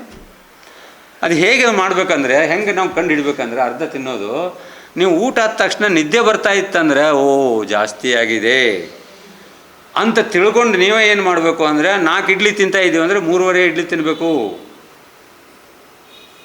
3 ರೊಟ್ಟಿ ತಿಂತೀವಿ ಅಂದರೆ 2.25 ತಿನ್ನಬೇಕು, 2.25 2.25 ತಿನ್ನಬೇಕು. ಸ್ವಲ್ಪ ನಿನ್ನೆ ತಿಂದಿದ್ದಕ್ಕಿಂತ ಒಂದು 10% ಕಡಿಮೆ ಮಾಡಿಕೊಳ್ಳಿ. ನೀವು ಮುಂಚೆ ಊಟ ಮಾಡೋಕ್ಕಿಂತ ಮುಂಚೆ ಆ್ಯಕ್ಟಿವ್ ಹೆಂಗಿರ್ತೀರಿ ಅದೇ ಆ್ಯಕ್ಟಿವ್ನೆಸ್ ಇರಬೇಕು. ಒಂದು. ಎರಡನೇದೇನೆಂದರೆ ಸೂತ್ರ, ಊಟ ಮಾಡೋ ಅಂತ ಸಿಗ್ನಲ್ ಬರುತ್ತೆ, ಡರಿಕೆ ಅಂದ್ರೆ ಏನು, ಸಾಕು ಮಾಡೋ ನಿಲ್ಲಿಸೋ ಅಂತದ ಹೊಟ್ಟೆ ಹೇಳ್ತದ. ನಾವೇನಾದ್ರೂ ಮಾತು ಕೇಳೋದಿಲ್ಲ, ಯಾಕಂದ್ರೆ ಒಳ್ಳೆ ಚೆನ್ನಾಗಿ ಅಡುಗೆ ಮಾಡಿರ್ತಾರಲ್ಲ, ಮೊದಲು ಎಲ್ಲಿ ಸಿಗುತ್ತೆ ಪುಕ್ಷಟ್ಟೆ ಬಜ್ಜಿ ಬಂಡೋ ಪಕೋಡ ಇತ್ತಂದ್ರೆ ಇನ್ನೊಂದಿಷ್ಟು ಉಪ್ಪಿನಕಾಯಿ ಹಚ್ತೀವಿ, ನಾಲಿಗೆ ಲಂಚ ಕೊಡ್ತೀವಿ, ತಳ್ಳುತ್ತೀವಿ ಹಿಡಿದ್ಬಿಟ್ಟು ಮತ್ತೆ. ಅದಾಗಬಾರ್ದು. ಸೊ ಬಂದು ಸಿಗ್ನಲ್ ಬಂದಮೇಲೆ ಓ ಸಾಕಪ್ಪ ಇನ್ನು. ಮತ್ತು ತಾಯಂದ್ರೆ ಕೆಲವ್ರು ಏನು ಮಾಡ್ತಿರ್ತಾರೆ ಅಂದರೆ, ಎಸ್ಪೆಷಲಿ ನಮ್ಮ ಮಿಸ್ಸಸ್ ಮನೆಯಾಗ ಅವರು ಇನ್ನಷ್ಟು ಉಣ್ರಿ ಅಂತ ಹಾಕ್ತಿರ್ತಾರೆ. ನಾನು ಬೈತಿರ್ತೇನೆ, ಅದೆಲ್ಲ ಅಷ್ಟೆಲ್ಲ ಮಾಡಬೇಡ, ಸುಮ್ಮನೆ ರೋಗ ತರಕ್ಕೆ ಮಾಡ್ತೀನಿ ಅಂತ. ಅವರು ಪ್ರೀತಿ ಕೊಡ್ತಿರ್ತಾರೆ ಕೆಲವರೆಲ್ಲ ಮಕ್ಕಳಿಗೆ. ಅದು ಆಗಬಾರ್ದು. ಎಷ್ಟು ಬೇಕು ಅಷ್ಟೇ ಊಟ ಮಾಡು. ಊಟ ತನ್ನ ಇಚ್ಛೆ, ನೋಟ ಪರರ ಇಚ್ಛೆ. ಸೊ ಹಾಗಾಗಿ ಆ ಒಂದು ನಮಗೆ ಸಾಕು ಅನ್ನಿಸಿದಾಗ ಆವಾಗ ನಾವು ಯಾರ ಒತ್ತಾಯಕ್ಕೂ ನಾವು ಮಾಡದೆ ನಾವು ನಮ್ಮ ಹೊಟ್ಟೆಯನ್ನು ಕೇಳಿಕೊಂಡು ಎಷ್ಟು ಬೇಕು ಅಷ್ಟನ್ನು ತಿನ್ಬೇಕು. Food pressure is blood pressure. So ಜಾಸ್ತಿ ತಿಂತಂದರೆ BP ಬರೋಕ್ಕೆ ಚಾನ್ಸ್ ಆಗುತ್ತೆ. ಎಷ್ಟು ಸಲ ತಿನ್ನಬೇಕು, ಎಷ್ಟು ಸಲ ತಿನ್ಬೇಕಂದ್ರೆ, ನೀವು ಕನ್ನಡದ ಗಾದೆ ಮಾತು ಕೇಳಿರಿ, ನಾನು ಹೇಳಬೇಕಾಗಿಲ್ಲ. ಒಪ್ಪತ್ತುಂಡವ ಯೋಗಿ 2 ಹೊತ್ತು 3 4 ಮತ್ತೊಂದು ಹೋಗಿ ಕನ್ನಡ ಗಾದೆ ಮಾತು ಕೇಳಿದಿರಿ ನೀವು. ಆದರೆ ಹಿಂದಿನ ಕಾಲದಲ್ಲಿ ಹಂಗಿರಲಿಲ್ಲ. ಹಿಂದಿನ ಕಾಲದಲ್ಲಿ ಏಕಭುಕ್ತಂ ಮಹಾಯೋಗಿ, ದ್ವಿಭುಕ್ತಂ ಮಹಾಭೋಗಿ, ತ್ರಿಭುಕ್ತಂ ಮಹಾರೋಗಿ ಅಂತಷ್ಟೇ. ವೇದ ಕಾಲದಲ್ಲಿ 3 ಊಟಗಳನ್ನು ಅವರು ಪ್ರಿಸ್ಕ್ರೈಬ್ ಮಾಡ್ತಾಯಿದ್ರು.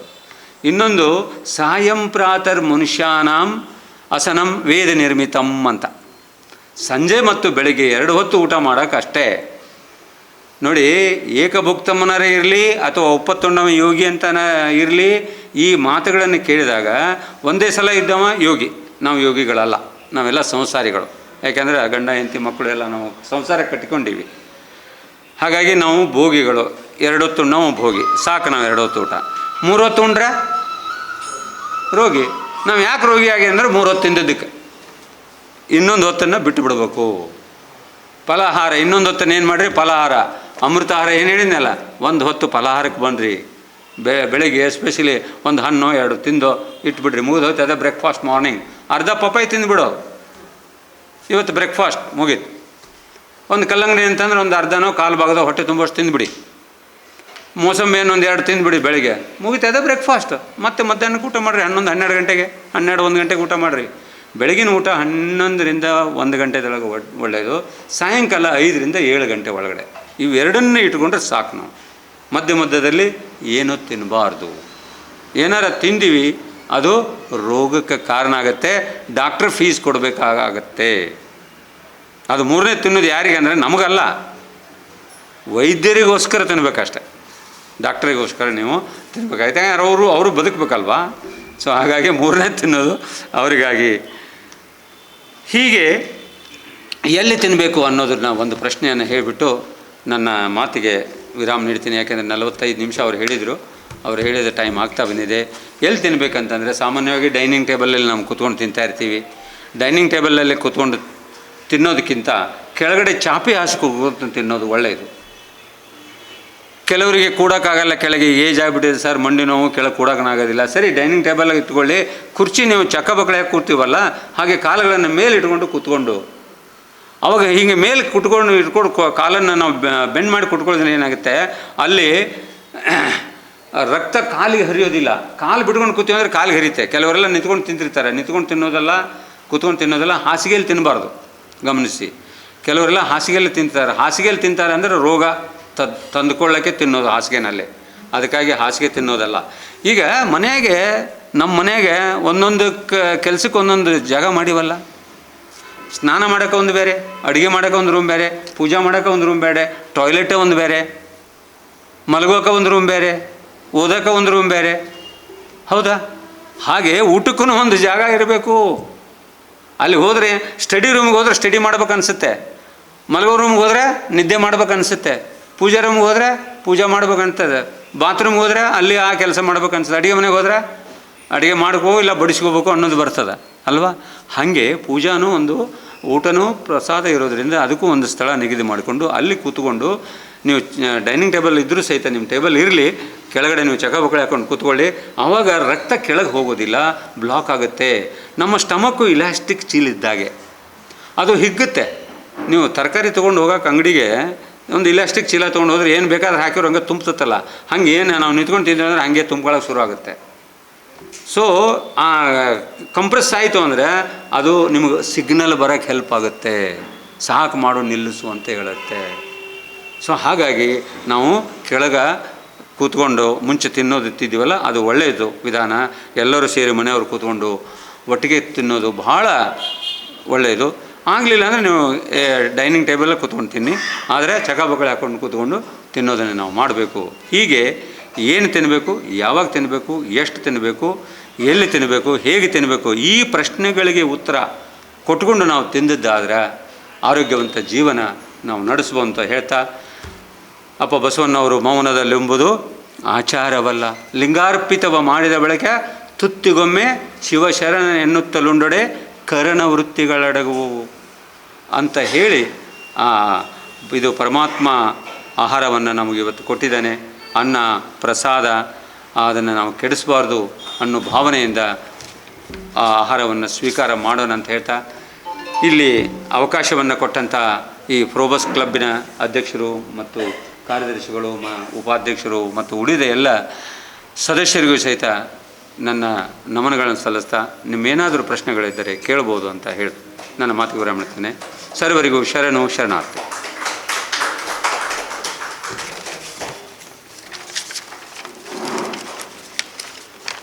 ಏನಾದರೂ ಪ್ರಶ್ನೆ ಇದ್ದರೆ ಒಂದು 10 ನಿಮಿಷ ಅವಕಾಶ ಇದೆ, ಕೇಳ್ಬೋದು. ನನಗೆ ತಿಳಿದ ಮಟ್ಟಿಗೆ ಉತ್ತರ ಕೊಡ್ತೀನಿ. ಕೇಳಿ ಸರ್.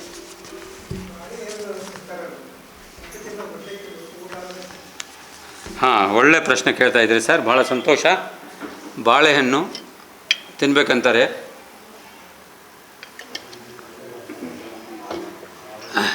ಸಾಮಾನ್ಯವಾಗಿ ಊಟ ಆದಮೇಲೆ ಅಲ್ಲಿ ನೀವು ಫಂಕ್ಷನ್ನಲ್ಲಿ ಹೋದರೆ ಏನು ಮಾಡಿರ್ತಾರೆ, ಬಾಳೆಹಣ್ಣು ಇಟ್ಟಿರ್ತಾರೆ, ಐಸ್ ಕ್ರೀಮ್ ಇಟ್ಟಿರ್ತಾರೆ. ಯಾವುದೇ ಕಾರ್ಯಕ್ರಮ ಹೋದಾಗ ಇಡ್ತಾರೆ. ನೀವು ಮಾತ್ರ ಇನ್ಮೇಲೆ ಸ್ವಲ್ಪ ಯೋಚನೆ ಮಾಡಿ ಇಡಬೇಕೋ ಬಿಡಬೇಕೋ ನಿಮ್ಗೆ ಬಿಡ್ತೀನಿ. ಆದರೆ ವೈಜ್ಞಾನಿಕ ಸತ್ಯ ಏನಿದೆ ಅಂತ ತಿಳ್ಕೊಳ್ಳೋಣ. ಹಣ್ಣುಗಳು ಬೇಗ ಡೈಜೆಸ್ಟ್ ಆಗುತ್ತೋ, ರೊಟ್ಟಿ ಅನ್ನ ಬೇಗ ಡೈಜೆಸ್ಟ್ ಆಗುತ್ತೋ? ಹಣ್ಣುಗಳು ಬೇಗ ಆಗುತ್ತೆ. ಈಗ ಒಂದು 4 ಬಾಳೆಹಣ್ಣು ತಿನ್ನಿ, ಬೇಕಾದ್ರೆ ಪ್ರಯೋಗ ಮಾಡಿ. 4 ಬಾಳೆಹಣ್ಣು ತಿನ್ನಿ, 1 ತಾಸು ಆದ್ಕೊಳ್ಳೆ ಮತ್ತೆ ಹಸಿವು ಅನಿಸುತ್ತೆ ನಿಮಗೆ, ಮತ್ತೆ ತಿನ್ಬೇಕು ಅನಿಸುತ್ತೆ. ಅದೇ ರೊಟ್ಟಿ ಅನ್ನ ಮುದ್ದೆ ತಿಂದೀವಿ ಅಂದರೆ 3-4 ತಾಸು ನಿಮಗೇನು ಕೇಳೋದೇನಿಲ್ಲ ಹೊಟ್ಟೆ. ಹೌದಾ? ನಮ್ಮಲ್ಲಿ ಏನಾಗಿದೆ, ಬಾಳೆಹಣ್ಣು ತಿಂದರೆ ಮೋಷನ್ ಈಸಿ ಆಗುತ್ತೆ, ಕಾನ್ಸ್ಟಿಪೇಷನ್ ಇರೋದಿಲ್ಲ. ಅದಕ್ಕಾಗಿ ಹಣ್ಣು ತಿಂದರೆ ಊಟ ಆದ್ಮೇಲೆ ಹಣ್ಣು ತಿನ್ನಬೇಕು ಅಂತೇಳಿ ವೈದ್ಯರು ಹೇಳ್ತಿರ್ತಾರೆ. ಕೆಲವರು ಬೇರೆಯವರು ಹೇಳೋದು ನಾವು ಹಾಗೆ ಬಂದುಬಿಟ್ಟಿದೆ ನಮ್ಮಲ್ಲಿ. ನೋಡಿ ಏನಾಗುತ್ತೆ ಅಂದರೆ, ರೊಟ್ಟಿ ಮುದ್ದೆ ಡೈಜೆಸ್ಟ್ ಆಗೋತ್ತರ ಕನಿಷ್ಠ 4ರಿಂದ 5 ತಾಸು ಬೇಕು. ಅದಕ್ಕೆ ಒಂದು ಊಟದಿಂದ ಇನ್ನೊಂದು ಊಟಕ್ಕೆ ಅಂತರ ಎಷ್ಟು ಇರಬೇಕಂದ್ರೆ 4ರಿಂದ 6 ತಾಸು ಅಂತರ ಇರಬೇಕು ಅಂತ ಹೇಳ್ತೀವಿ ನಾವು ಪ್ರಕೃತಿ ಚಿಕಿತ್ಸೆಯಲ್ಲಿ. ಕನಿಷ್ಠ 6 ತಾಸು ಅಂತರ ಇರಬೇಕು. ಬೆಳಗ್ಗೆ ನೀವು 11 ಗಂಟೆಗೆ ಊಟ ಮಾಡಿದರೆ ನಮ್ಮ ಯಾವುದೇ ನ್ಯಾಚುರೋಪತಿ ಸೆಂಟರಲ್ಲಿ, ಎಸ್ಪೆಷಲಿ ನಾನು ಜಿಂದಾಲಲ್ಲಿ, ಬೆಂಗಳೂರಲ್ಲಿ ಜಿಂದಾಲ್ ಫೇಮಸ್ ನ್ಯಾಚುರೋಪತಿ ಹಾಸ್ಪಿಟ್ಲ್ ಇದೆ. ನಮ್ಮ ಏಷ್ಯಾ ಖಂಡದಲ್ಲೇ ನಂಬರ್ 1 ಹಾಸ್ಪಿಟ್ಲ್ ಅದು ಜಿಂದಾಲ್. ಅವರು ಬೆಳಗ್ಗೆ 11 ಗಂಟೆಗೆ ಊಟ ಕೊಡ್ತಾರೆ. ಸಾಯಂಕಾಲ 5:30 6 ಗಂಟೆ 6:30 ಆಯ್ತು ಅಂದರೆ ಊಟನೇ ಇಲ್ಲ, ಕ್ಲೋಸ್ ಅಲ್ಲಿ ಹೆಚ್ಚು ಕಡಿಮೆ. ಸೊ ಕನಿಷ್ಠ 6 ಅವರ್ ಅಂತರ ಇರಬೇಕು ಅದು ಒಂದು ಊಟದಿಂದ ಇನ್ನೊಂದು ಊಟಕ್ಕೆ. ಇಲ್ಲಿ ನೀವು ಹಣ್ಣು 1 ಅವರ್ ಮುಂಚೆ ತೊಗೊಂಡ್ರೆ ಏನು ತೊಂದರೆ ಇಲ್ಲ. 1 ಅವರ್ ಮುಂಚೆ, ಊಟಕ್ಕಿಂತ ಮುಂಚೆ 1 ಅವರ್ ತೊಗೊಂಡಿದ್ರೆ ಏನು ತೊಂದರೆ ಇಲ್ಲ. ಇಲ್ಲ ಬೇಡ ಹಣ್ಣನ್ನೇ ಫಲಾಹಾರ ಅಂದ್ರೇನು? ಪಳಾರ ಮಾಡ್ತೀವಿ ಅಂತ ನಮ್ಮಲ್ಲಿ ಮುಂಚೆ ಮಾತಿತ್ತು. ಬ್ರೇಕ್ಫಾಸ್ಟಿಗೆ ನಾವು ಫಲಾಹಾರ ಅಂತಿದ್ದೀವಿ. ಫಲಾಹಾರ ಅಂದ್ರೇನು? ಫಲವನ್ನು ಆಹಾರವಾಗಿ ತೆಗೆದುಕೊಳ್ಳೋದು ಫಲಾಹಾರ. ಅದು ಪಳಾರ್ ಬಂದು ಅವಲಕ್ಕಿ ಉಪ್ಪಿಟ್ಟು ಶುರುವಾಯಿತು ಆಮೇಲೆ ಅದು. ಸೊ ಅದಕ್ಕಾಗಿ ಫಲವನ್ನು ಆಹಾರವಾಗಿ ತಗೊಳ್ಳೋದು ಫಲಾಹಾರ, ನಂಬರ್ 1. ನಂಬರ್ 2, ನೀವು ತಿನ್ನಬೇಕತ್ತಿದ್ರೆ ಊಟಕ್ಕಿಂತ 1 ಅವರ್ ಮುಂಚೆ. ಊಟ ಆದಮೇಲೆ ತಿಂದರೆ ಏನಾಗುತ್ತೆ ಅಂದರೆ, ಅನ್ನ ರೊಟ್ಟಿ ತಿಂದುಬಿಟ್ಟಿರ್ತೀವಿ ನಾವು ಮೊದಲೇ, ಅದು ಡೈಜೆಸ್ಟ್ ಆಗ ಕನಿಷ್ಠ 4-5 ತಾಸು ಬೇಕಾಗುತ್ತೆ. ಆಮೇಲೆ ನಾವು ಬಾಳೆಹಣ್ಣು ತಿಂತೀವಿ ಸರಿಯಾಗಿ ನಂಬರ್ 2 ಹೋಗಲಿ ಅಂತ. ಬಾಳೆಹಣ್ಣು ತಿಂದರೆ ಏನಾಗುತ್ತೆ ಅಂದರೆ, ಬಾಳೆಹಣ್ಣು ಬೇಗ ಡೈಜೆಸ್ಟ್ ಆಗಿಬಿಡ್ತದೆ. ಬಾಳೆಹಣ್ಣು ಡೈಜೆಸ್ಟ್ ಆಗಿ ಏನನ್ನುತ್ತೆ ಅಂದರೆ, ನಾನು ಡೈಜೆಸ್ಟ್ ಆಗಿದ್ದೀನಿ, ನಾನು ಹೋಗ್ಬೇಕಾ ದಾರಿ ಬಿಡು ಅಂತ ಅನ್ನಗೆ ರೊಟ್ಟಿಗೆ ಕೇಳ್ತದಂತ ಅದು ಹೊಟ್ಟೆ ಒಳಗಡೆ. ರೊಟ್ಟಿ ಅನ್ನ ಏನಂತವೆ, ನೀ ಲೇಟಾಗಿ ಬಂದೀಯಾ, ನಾವು ಮೊದಲು ಬಂದೀವಿ, ನೀನು ನೀರಿನ್ನೂ ಅಲ್ಲೇ. ರೊಟ್ಟಿ ಅನ್ನ ಏನು ಹೇಳ್ತಾವ ಬಾಳೆಹಣ್ಣಿಗೆ, ನೀ ತಡಾಗಿ ಬಂದೀಯಾ, ನೀ ಆಮೇಲೆ ಹೋಗ್ಬೇಕು, ನಾವು ಮೊದಲು ಹೋಗೋರು, ನೀ ಕಾಯಿ ಇನ್ನೊಂದು ಸ್ವಲ್ಪ ಅಂತಾರೆ. ಆವಾಗ ಅದು ವೆಯ್ಟ್ ಮಾಡೋಕ್ಕೆ ಶುರು ಆಗುತ್ತೆ. ಈಗ ನೀವೆಲ್ಲ ಹಿರಿಯರು ಕೇಳ್ತಾ ಇದ್ದಾರೆ, ಆ ಮಕ್ಕಳಿಗೆ ಅವು ಇಂಟ್ರೆಸ್ಟ್ ಇದ್ದಿರ್ತಾವೆ, ಬಟ್ ಅವ್ರಿಗೆ ಇಂಟ್ರೆಸ್ಟ್ ಇರೋದಿಲ್ಲ ನೋಡ್ರಿ ಅವ್ರಿಗೆ. ಅವು ಮೊದಲು ಹೋಗಿ ಹೊರಗೆ ಆಟ ಆಡಿದೀವಿ ಅಂತಿರ್ತಾವೆ. ಹಂಗೆ ಈ ಬಾಳೆಹಣ್ಣು ಹೊರಗೆ ಹೋಗೀನಿ ಅಂತಿರ್ತೈತಿ. ಇದು ಅವಕ್ಕೆ ಬೇಸರ ಆಗ್ತೈತಿ.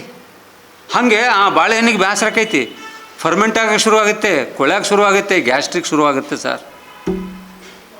ಗ್ಯಾಸ್ಟ್ರಿಕ್ ಯಾಕೆ ಬರ್ತೈತೆ ಅಂದರೆ, ಊಟ ಆದಮೇಲೆ ಅದು ಹಣ್ಣು ತಿಂದೀವಂದರೆ ಅದು ಫರ್ಮೆಂಟ್ ಆಗುತ್ತೆ, ಗ್ಯಾಸ್ ಆಗುತ್ತೆ, ಆವಾಗ ಕೊಳೆಯೋಕ್ಕೆ ಶುರುವಾಗುತ್ತೆ.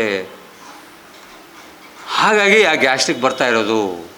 ಅದಕ್ಕೋಸ್ಕರ ಊಟ ಆದಮೇಲೆ ಹಣ್ಣುಗಳನ್ನು ತಿನ್ನೋದು ಒಳ್ಳೆಯದಲ್ಲ. ಹಣ್ಣುಗಳದೇ ಒಂದು ಊಟ ಮಾಡ್ಕೊಂಡು ಬಿಡಿ, 2-3 ಥರದ ಹಣ್ಣುಗಳನ್ನೇ ಊಟ ಮಾಡ್ಕೊಂಡು ತಿಂದುಬಿಡಿ. ಆಮೇಲೆ ಊಟ ಆದಮೇಲೆ ಹಣ್ಣು ತಿನ್ನಬಾರ್ದು ಅಷ್ಟೇ. ಸರಿ ಸರ್, ಥ್ಯಾಂಕ್ ಯು ಸರ್.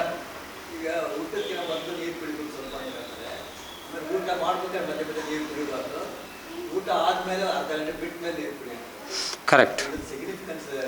ಹಾಂ, ಒಳ್ಳೆಯದು, ಭಾಳ ಸಂತೋಷ. ಒಂದು ಊಟದ ಪ್ರಾರಂಭದಲ್ಲಿ ನೀರು ಕುಡಿಯುವ ವಿಧಾನ ಇದೆ. ನೀರನ್ನು ಕುಡಿಬೇಕಾದ್ರೆ ಆಗಲೇ ಊಟದ ಬಗ್ಗೆ ಹೆಂಗೆ ಹೇಳಿನಲ್ಲ, ಎಷ್ಟು ಉಣ್ಬೇಕು, ಯಾವಾಗ ಉಣ್ಬೇಕು, ಹೇಗೆ ಉಣ್ಬೇಕು ಅಂತ, ಎಲ್ಲಿ ತಿನ್ನಬೇಕು, ಏನು ತಿನ್ನಬೇಕು ಅನ್ನೋದು ಹೇಳಿದಂಗೆ ನೀರನ್ನು ಎಷ್ಟು ಕುಡಿಬೇಕು, ಯಾವಾಗ ಕುಡಿಬೇಕು, ಹೇಗೆ ಕುಡಿಬೇಕು ಅಂತ ಇದೆ. ಇದಕ್ಕೆ ನೀವು 1 ತಿಂಗಳು ಕೋರ್ಸ್ ಇದೆ ನಮ್ಮದು, ಆ ಕೋರ್ಸನ್ನು ಅಟೆಂಡ್ ಮಾಡಿ. ಆ ಕೋರ್ಸದ ಬಗ್ಗೆ ಬೇಕಾದ್ರೆ ಹೇಳ್ತೇನೆ ನಾನು ಡೀಟೇಲ್. ನಿಮ್ಮ ನಂಬರ್ ಕೊಡಿ, ಯಾರು ನೀವು ಅಟೆಂಡ್ ಮಾಡೋರಿದ್ದರೆ. ಆನ್ಲೈನ್ ಕ್ಲಾಸ್ ಮಾಡ್ತೀವಿ, ನೀವು ಮನೆಯಲ್ಲೇ ಕೂತ್ಕೊಂಡು ಕಲಿಬೋದು ಅದನ್ನು. ಮೊನ್ನೆ ಈಗ ಈ ಜನವರಿನಲ್ಲಿ 2ನೇ ತಾರೀಕು ಮುಕ್ತಾಯ ಆಯಿತು. ಹೋದ ಡಿಸೆಂಬರಿಂದ ಮಾಡಿದ್ದೀವಿ. ಡಿಸೆಂಬರ್ 2ನೇ ತಾರೀಕಿಂದ ಶುರು ಮಾಡಿ ಜನವರಿ 2ನೇ ತಾರೀಕು ಮುಕ್ತಾಯ ಆಯಿತು ನಮ್ಮದು ಕ್ಲಾಸು. ಅದರಲ್ಲಿ ಡೀಟೇಲಾಗಿ ಬಂದುಬಿಡ್ತದೆ ನಿಮಗೆ. ಆಹಾರದ ಬಗ್ಗೆ 3-4 ದಿವಸ ನಾವು ಕ್ಲಾಸ್ ತೊಗೋತೀವಿ, ನೀರಿನ ಬಗ್ಗೆ 4-5 ದಿವಸ ತೊಗೋತೀವಿ, ಸೂರ್ಯನ ಬೆಳಕಿನ ಬಗ್ಗೆ 1-2 ತಾಸು ತೊಗೋತೀವಿ, ಉಪವಾಸದ ಬಗ್ಗೆ ತೊಗೋತೀವಿ, ಗಾಳಿ ಚಿಕಿತ್ಸೆ ತೊಗೋತೀವಿ. ಆಮೇಲೆ ರೋಗಗಳನ್ನು ಹೆಂಗೆ ವಾಸಿ ಮಾಡೋದು ಕಂಪ್ಲೀಟ್ ಹೇಳ್ಕೊಡ್ತೀವಿ. ಅದರಲ್ಲಿ ನಿಮ್ಮ ವೈದ್ಯರು ನೀವು ಆಗ್ಬೋದು ಆ ಒಂದು ಕೋರ್ಸನ್ನು ಅಟೆಂಡ್ ಮಾಡೋದ್ರಿಂದ. ಈಗ ಸರ್ ಪ್ರಶ್ನೆ ಬಂದಿರೋದು ನೀರಿನ ಸಿಗ್ನಿಫಿಕೆನ್ಸ್. ಮೊದಲ ಕುಡಿಯೋದು, ಮಧ್ಯದಲ್ಲಿ ಕುಡಿಯೋದು ಹೇಗೆ, ಕೊನೆಯಲ್ಲಿ ಕುಡಿಯೋದು, ಊಟದ ಒಂದು ಪ್ರಾರಂಭದಲ್ಲಿ ಕೇಳ್ತಾ ಇದ್ದಾರೆ. ಊಟದಕ್ಕಿಂತ ಒಂದು ಅರ್ಧ ಗಂಟೆ ಮುಂಚೆ ಕುಡಿದಿದ್ರಿ ತೊಂದರೆ ಏನಿಲ್ಲ, ನೀರು ಬೇಗ ಡೈಜೆಸ್ಟ್ ಆಗಿ ಬಾಡಿಗೆ ಅಬ್ಸಾರ್ಬ್ ಆಗುತ್ತೆ. ಊಟದ ಪ್ರಾರಂಭದಲ್ಲಿ ಸ್ವಲ್ಪ ಕುಡಿಬೇಕು. ಈ ಸಾಮಾನ್ಯವಾಗಿ ಬ್ರಾಹ್ಮಿನ್ಸ್ ಏನು ಮಾಡ್ತಾರೆ, ಒಂದಿಷ್ಟು ಇದನ್ನು ತಗೋತಾರೆ, ಇದನ್ನು ಮಾಡಿಬಿಟ್ಟು ಏನಂತಾರೆ ಅದಕ್ಕೆ ಹಾಂ, ಒಂದು ಗುಟುಕನ್ನೇ ನೀರನ್ನು ಕುಡಿತಾರೆ. ಸೈಂಟಿಫಿಕ್ಕಾಗಿ ಒಳ್ಳೆಯದದು. ಏನಂದರೆ ಆ ಒಂದು ಗುಟುಕ ನೀರನ್ನು ಬಾಯಿ ತುಂಬುವಷ್ಟು, ನೀವೊಂದು ಬಾಯಿ ತುಂಬುವಷ್ಟು ಪ್ರಾರಂಭದಲ್ಲಿ ಈಗ ಊಟ ಸ್ಟಾರ್ಟ್ ಮಾಡ್ತಾ ಇದ್ದೀವಿ, ಆ ಸ್ಟಾರ್ಟ್ ಮಾಡೋ ಸಂದರ್ಭದಲ್ಲಿ ಸ್ವಲ್ಪ ಬಾಯಿ ತುಂಬ ನೀರು ಕುಡೀರಿ. ಕುಡಿಯೋದ್ರಿಂದ ಏನಾಗುತ್ತೆ, ನಿಮ್ಮ ಫುಡ್ ಪೈಪು ವೆಟ್ ಆಗುತ್ತೆ, ನೀವು ತಿಂದಿದ್ದ ಆಹಾರ ಇಳಿಲಿಕ್ಕೆ ಹೆಲ್ಪ್ ಆಗುತ್ತೆ, ದಾರಿ ಮಾಡಿಕೊಡ್ತದೆ. This is number 1. ಸೆಕೆಂಡ್ ಏನಂದರೆ ಮಧ್ಯದಲ್ಲಿ ಬೇಡ.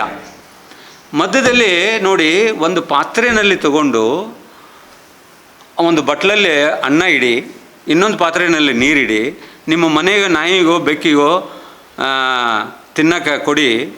ಅವು ಸ್ವಲ್ಪ ತಿಂದುಬಿಟ್ಟು ನೀರು ಕುಡಿದು ಮತ್ತು ಸ್ವಲ್ಪ ತಿಂದು ನೀರು ಕುಡಿಯೋದಿಲ್ಲ. ಅವು ತಿಂತಾಯಿದ್ರೆ ಫುಲ್ ಅನ್ನನೋ ಮುದ್ದೆನೋ ಏನು ಇಟ್ಟಿರ್ತಾರೆ ಅದನ್ನು ತಿಂದುಬಿಡ್ತಾವ. ಆಮೇಲೆ ಯಾವಾಗ ಬೇಕಾದಾಗ ಬಂದು ನೀರು ಕುಡಿತಾವೆ. ಪ್ರಾಣಿಗಳಿಗೆ ಗೊತ್ತಿದೆ. ನಾವೇನು ಮಾಡ್ತೀವಿ, ಒಂದು ತುತ್ತು ತಿಂತೀವಿ, ಅದು ಹೋಗಲ್ಲ ಅಂತೇಳಿ ಮತ್ತೆ ನೀರು ಹಾಕಿ ಒಳಗೆ ತಳ್ತೀವಿ. ಮಧ್ಯದಲ್ಲಿ ನೀರು ಕುಡಿಯೋದ್ರಿಂದ ಒಳಗಡೆ ಜಠರ ಅಗ್ನಿ ಇದೆ. ಜಠರ ಅಗ್ನಿ ಇರೋದರಿಂದ ನೀವು ಮಧ್ಯದಲ್ಲಿ ನೀರು ಕುಡಿತಾ ಇದ್ದರೆ ಅಂದರೆ ಯಾವಾಗ ಕುಡಿಬೋದು. ಯಾವಾಗ ನಾನು ಕೆಲವು ಸಂದರ್ಭದಲ್ಲಿ ಬೇಕಾಗುತ್ತೆ. ಯಾವಾಗ ಅಂದರೆ ಬಿಕ್ಕಳಿಕೆ ಎತ್ತಿರ್ತದೆ ನೋಡ್ರಿ, ಆವಾಗ ಕುಡಿಬೇಕಾಗತ್ತೆ, ಅನಿವಾರ್ಯ ಅದು. ಮೆಣಸಿನ್ಕಾಯಿ ತಿಂದಿರ್ತೀರಿ ಅಂತ ಇಟ್ಕೊಳ್ಳಿ, ಊಟದಲ್ಲಿ ಮೆಣಸಿನ್ಕಾಯಿ ಹಾಕಿರ್ತಾರೆ, ಆವಾಗ ಖಾರ ಹತ್ತಿ ಬಿಡ್ತಾರೆ, ಅಂತ ಒದ್ದಾಡ್ತಾ ಇರ್ತೀವಿ, ಆವಾಗ ಅನಿವಾರ್ಯ ಅಷ್ಟೇ. ಅದರ್ವೈಸು ಮಧ್ಯದಲ್ಲಿ ನೀರು ಕುಡಿಬಾರ್ದು. ಯಾಕೆಂದರೆ ಜಠರ ಅಗ್ನಿ ಇರ್ತದೆ. ಅಗ್ನಿ ಏನಾಗುತ್ತೆ, ನಂದತ್ತೆ ನೀರು ಹಾಕಿದರೆ. ಈಗ ಒಲೆಯಲ್ಲಿ ನೀವು ಮತ್ತೆ ಮುಂಚೆ ಕಟ್ಟಿಗೆ ಇತ್ತು, ಈಗೇನೇ ಸೌದೆ ಇದಿದೆ, ಸೌದೆ ಒಲೆ ಇಲ್ಲ ಈಗ. ಆ ಸೌದೆ ಒಲೆ ಇದ್ದಾಗ ನೀರು ಹಾಕಿದ ಕೂಡ ಏನಾಗ್ತಿತ್ತು, ಅದು ನಂದೆ ಹೋಗ್ಬಿಡ್ತದೆ. ಹಾಗೆ ಈ ಹೊಟ್ಟೆನೋ ಒಂದು ಇದು ಜಠರ ಅಗ್ನಿಯನ್ನು ನಂದುತ್ತೆ, ಹಾಗಾಗಿ ಸರಿಯಾಗಿ ಡೈಜೆಸ್ಟ್ ಆಗಲ್ಲ. ಮಧ್ಯದಲ್ಲಿ ನೀರು ಬೇಡ. ಆಗ ಕೊನೆಯ ಊಟ ಆದಮೇಲೆ ಕೊನೆಯಲ್ಲಿ ಸ್ವಲ್ಪ ಕುಡೀರಿ, ಯಾಕೆಂದರೆ ಫುಡ್ನ ಪೈಪಲ್ಲಿ ಅನ್ನ ಇರ್ತದಲ್ಲ, ಅದು ಒಳಗೆ ಹೋಗಲಿ ಅಂತ ಸ್ವಲ್ಪ ಬಾಯಿ ತುಂಬುವಷ್ಟು. ಆಮೇಲೆ ಒಂದು ಅರ್ಧ ಗಂಟೆ ಬಿಟ್ಟು ಅಥವಾ 1 hour ಬಿಟ್ಟು ಕುಡಿಬೇಕು. ಯಾಕೆ ಅಂತ ಕೇಳ್ತಾ ಇದ್ದಾರೆ. ಯಾಕೆ ಅಂದರೆ ಆವಾಗ ಸ್ವಲ್ಪ ಡೈಜೆಸ್ಟ್ ಆಗಿಬಿಟ್ಟಿರ್ತದೆ ಒಳಗಡೆದೆಲ್ಲ. ಈಗ ಅನ್ನ ಬೇಯಕ್ಕಿಟ್ಟಿರ್ತೀರಿ ನೀವು, ಅನ್ನ ಬೇಯಕ್ಕಿಟ್ಟಾಗ ಬೇಯಿಸಿ ನೋಡ್ತೀರಿ, ಕೊನೆಯಲ್ಲಿ ಒಂದು ಅಗಳು ತೊಗೊಂಡು ನೋಡ್ತೀರಿ, ಇನ್ನೂ ಅಕ್ಕಿ ಇದೆಯೋ, ಇನ್ನೂ ಗಂಜಿದೆಯೋ, ಅಥವಾ ಇನ್ನೂ ನೀರು ಹಾಕಬೇಕೋ ಬೇಡ ಅಂತ ನೋಡಿಬಿಟ್ಟು ನೀರು ಬೇಕಂದ್ರೆ ಇನ್ನಷ್ಟು ಹಾಕ್ತೀರಿ, ಹೌದಾ? ಹಾಗೆ ನಾವು ಒಂದು ತಾಸು ಆದಮೇಲೆ, ನೀವು ಒಂದು ಅರ್ಧ ತಾಸು ಮೇಲೆ ಅಥವಾ 1 ತಾಸು, ಕನಿಷ್ಠ 1 ತಾಸು ಬಿಡ್ಬೇಕಂತೀವಿ, ಇಲ್ಲಾಂದ್ರೆ ಒಂದು ಅರ್ಧ ತಾಸರು ಗ್ಯಾಪ್ ಬಿಡ್ಬೇಕಂತ ಹೇಳ್ತಾರೆ. ಯಾಕೆ ಅಂದರೆ ಇದು ತಿಂದಿದ್ದು ಒಳಗಡೆ ಮಿಕ್ಸ್ ಆಗಬೇಕು. ಒಳಗಡೆ ಮಿಕ್ಸಿಂಗ್ ಕೆಲಸ ನಡೀತಾ ಇರ್ತದೆ. ಒಂದು ನಾವು ತಕ್ಷಣ ನೀರು ಕುಡ್ದೀವಿ, ಊಟ ಆದ ತಕ್ಷಣ ಕುಡ್ದೀವಿ ಅಂದರೆ ಅಗ್ನಿ ನಂದುತ್ತೆ, ನಂಬರ್ 1. Number 2, digestive juice. ಬಾಯಲ್ಲಿ ಹೊಟ್ಟೆನಲ್ಲಿ ಹೈಡ್ರೋಕ್ಲೋರಿಕ್ ಆ್ಯಸಿಡ್ಡು, ಪೆಪ್ಸಿನ್ನು, ರೆನಿನ್ನು, ನಮ್ಮ ಬಾಯಲ್ಲಿ ಇರ್ತಕ್ಕಂಥ ಜೊಲ್ಲು ರಸ ಅಂತ ನಾವು ಕರಿತಾ ಇದ್ದೇವೆ, ಸಲೈವ ಅಂತ ಏನು ಕರಿತಾ ಇದ್ದೇವೆ. ಈ ಜೊಲ್ಲು ರಸಗಳು ಸೇರಿ ಆಹಾರದ ಮೇಲೆ ಆ್ಯಕ್ಟ್ ಮಾಡ್ತಾ ಇರ್ತವೆ. ಆ ಜೊಲ್ಲು ರಸಗಳು ಮತ್ತು ಜೀರ್ಣ ರಸಗಳು ವೀಕ್ ಆಗುತ್ತೆ ನೀರು ಕುಡಿದ್ಬಿಟ್ರೆ ತಕ್ಷಣ. ಆ ವೀಕ್ ಆಗೋದ್ರಿಂದ ಸರಿಯಾಗಿ ಡೈಜೆಷನ್ ಆಗಲ್ಲ. ಯಾವಾಗ ಸರಿಯಾಗಿ ಡೈಜೆಷನ್ ಆಗಲ್ಲ, ಅಜೀರ್ಣ ಆಗುತ್ತೆ. ಯಾವಾಗ ಅಜೀರ್ಣ ಆಗುತ್ತೆ, ಆವಾಗ ಮಲಬದ್ಧ ಬರುತ್ತೆ. ಯಾವಾಗ ಮಲಬದ್ಧತೆ ಬರುತ್ತೆ, ಆವಾಗ ರೋಗ ಬರುತ್ತೆ. ಸೊ ಈ ಅಜೀರ್ಣ ಆಗಬಾರ್ದು ಅನ್ನೋ ಒಂದು ದೃಷ್ಟಿಯಿಂದ ನೀರಿನ ಒಂದು ಕ್ರಮವನ್ನು ನಾವು ಅನುಸರಿಸಬೇಕು. ಮಧ್ಯದಲ್ಲಿ ಸಾಧ್ಯಷ್ಟು ಗ್ಯಾಪ್ ಬಿಡಬೇಕು. ಊಟ ಆದಮೇಲೆ ಅದು ಒಳಗಡೆ ಎಲ್ಲ ಕಲಿಸೋದು ಕ್ರಿಯೆ ನಡಿಬೇಕಲ್ಲಿ, ಎಲ್ಲ ಜೀರ್ಣರಸಗಳು ಅವು ಎಲ್ಲ ಕಲಿಸಿ ಅದಾದಮೇಲೆ ಹಾಕಿದರೆ ಏನು ತೊಂದರೆ ಇಲ್ಲ. ಆವಾಗ ಅಷ್ಟೊತ್ತಿಗೆ ಒಂದಿಷ್ಟು ಅರ್ಧಂಬರ್ಧ ಬೆಂದಿರ್ತದೆ ಒಳಗಡೆ. ಒಂದು ಅರ್ಧ ತಾಸು ಆದಮೇಲೆ ಕುಡಿಯೋದ್ರಿಂದ ನಮ್ಮ ಮಿಕ್ಸ್ ಆಗಿಬಿಟ್ಟಿರ್ತದೆ ಒಳಗಡೆ ತಿಂದ ಆಹಾರ ಮತ್ತು ಈ ಪೆಪ್ಸಿನು ನಮ್ಮ ಜಠರದಲ್ಲಿ ಆ ಸ್ರವಿಸೋ ರಸ ಆಹಾರದೊಂದಿಗೆ ಮಿಕ್ಸ್ ಆಗಿರುತ್ತೆ. ಆಮೇಲೆ ತೊಗೊಂಡ್ರೆ ಹೆಲ್ಪ್ ಆಗುತ್ತೆ, ಈಸಿಯಾಗಿ ರಕ್ತಗತ ಆಗಿ ಉಳಿದಿದ್ದು ಕಶ್ಮಲ ರೂಪದಲ್ಲಿ ಹೊರಗೆ ಹೋಗಲಿಕ್ಕೆ ಅನುಕೂಲ ಆಗುತ್ತೆ. ಆ ದೃಷ್ಟಿನಲ್ಲಿ ಊಟ ಆದಮೇಲೆ ಒಂದು ಅರ್ಧ ಗಂಟೆ ಅಥವಾ 3/4 ಗಂಟೆ ಬಿಟ್ಟು ನೀವು ನೀರು ಕುಡಿಯೋದು ಒಳ್ಳೆಯದು. ನೀರನ್ನು ನಿಧಾನಕ್ಕೆ sip by sip, coffee tea ಹೆಂಗೆ ಕುಡಿತೀವಲ್ಲ ಹಂಗೆ ಕುಡಿಬೇಕು, ಘಟ ಅಲ್ಲ. Okay, thank you sir. Clear ಆಯ್ತು ಸರ್?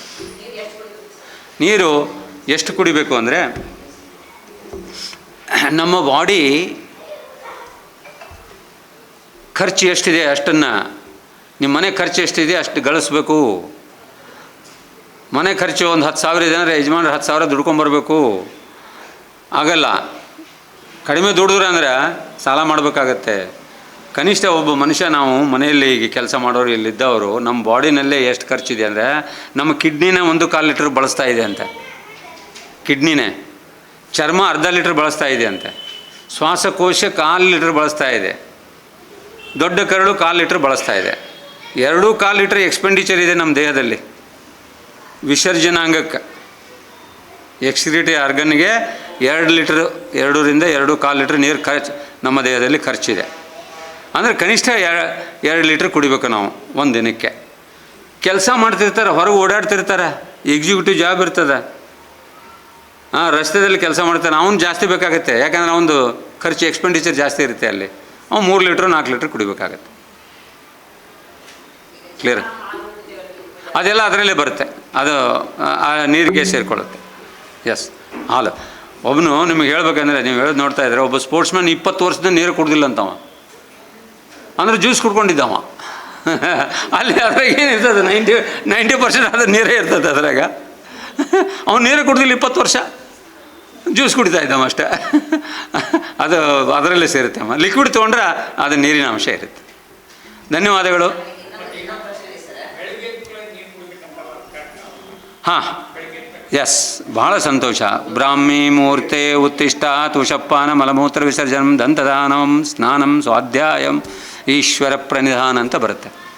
ಬೆಳಗ್ಗೆ ಎದ್ದ ತಕ್ಷಣ ಬ್ರಾಹ್ಮಿ ಮುಹೂರ್ತೆ ಉತ್ತಿಷ್ಟಾತ್, ಬ್ರಾಹ್ಮಿ ಮುಹೂರ್ತದೊಳಗೆ ಎದ್ದೇಳಿ ಉಷಪಾನ ಎದ್ದ ತಕ್ಷಣ ನೀರು ಕುಡೀರಿ. Bed water, bed tea, bed coffee ಎಲ್ಲ. ಆಮೇಲೆ ಮಲಮೂತ್ರ ವಿಸರ್ಜನಂ, ಆಮೇಲೆ ದಂತಧಾವನಂ, ಆಮೇಲೆ ಸ್ನಾನಂ, ಆಮೇಲೆ ಸ್ವಾಧ್ಯಾಯಂ ಈಶ್ವರ ಪ್ರಣಿಧಾನ ಅಷ್ಟೆ.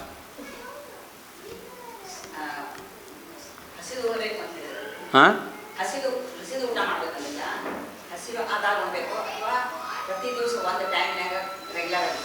ಹಾಂ, ಭಾಳ ಸಂತೋಷ. ಒಳ್ಳೆಯ ಪ್ರಶ್ನೆ. ಜನರಲಿ ಹಸದೇ ಉಣ್ಣೋದು ಒಳ್ಳೆಯದು. ಜನರಲಿ ಟೈಮ್ ಫಿಕ್ಸ್ ಮಾಡ್ಕೊಂಡಿರ್ತೀವಿ. ಬೆಳಗ್ಗೆ 8 ಗಂಟೆಗೆ ಅಂತ ಇಟ್ಕೊಳ್ಳಿ ನೀವು, ಅಥವಾ 9 ಗಂಟೆಗೆ ಊಟ ಮಾಡೋಕ್ಕಂತ ಇಟ್ಕೊಳ್ರಿ. ಆ ಟೈಮು ಆಗ ಹಸಿವಾಗಿಲ್ಲ. ನೀವು ಇವತ್ತು ಈಗ 7 ಗಂಟೆಗೆ ಊಟ ಮಾಡ್ಬೇಕಂತ ಇಟ್ಕೊಂಡಿರಿ ಅಂತ ಇಟ್ಕೊಳ್ರಿ. ಮಧ್ಯಾಹ್ನ ತಿಂದಿದ್ದೀರಿ, ಇವತ್ತು ಪೊಂಗಲ್ ಬೇಗ ಡೈಜೆಸ್ಟ್ ಆಗಲ್ಲ. ರಾತ್ರಿಗೆ 7 ಗಂಟೆಗೆ ನಿಮಗೆ ಹಸಿವಿಲ್ಲ, ಟೈಮ್ ಇದೆ. ಟೈಮ್ ಪ್ರಕಾರ ನೋಡ್ತೀವಿ ಅಂತ ಲೆಕ್ಕ ಹಾಕಂಗಿಲ್ಲ ಅವಾಗ.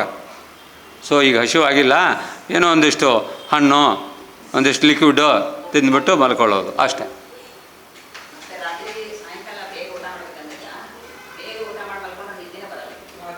ಅದು ಅದು ಅದು ಅಭ್ಯಾಸ ಬಲ. ಅಭ್ಯಾಸ ನಾವು ಹೇಗೆ ಮಾಡ್ಕೊತೀವಿ ಹಾಗಾಗತ್ತೆ. 1-2 ದಿವಸ ಬರೋದಿಲ್ಲ. 1-2 ದಿವಸ ಬರೋದಿಲ್ಲ, ಒಪ್ಕೋತೀನಿ. ಆಮೇಲೆ ತಾನೇ ಬರ್ತದೆ, ಮಾಡ್ಕೋಬೋದು. ನಾವು ಮಾಡ್ಕೊಂಡಂಗಿರುತ್ತೆ ನಮ್ಮ ಈ ಹ್ಯಾಬಿಟ್.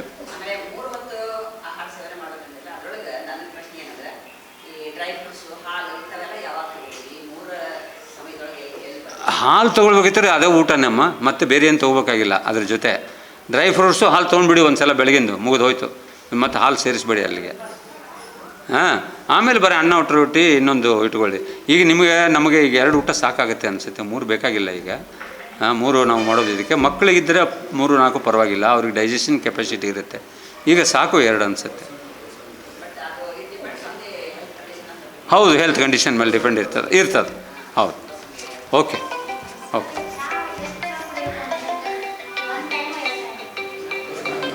ಸ್ವಾಮೀಜಿ ಸ್ವಲ್ಪ ಆಮೇಲೆ ಮಾಡ್ತೀನಿ ಸ್ವಾಮೀಜಿ, ನಾನು ಇದರಲ್ಲಿದ್ದೀನಿ. ಏನಮ್ಮ ಎಷ್ಟು ಸಲ ಕುಡಿಬೇಕಂತ? ಏನಮ್ಮ?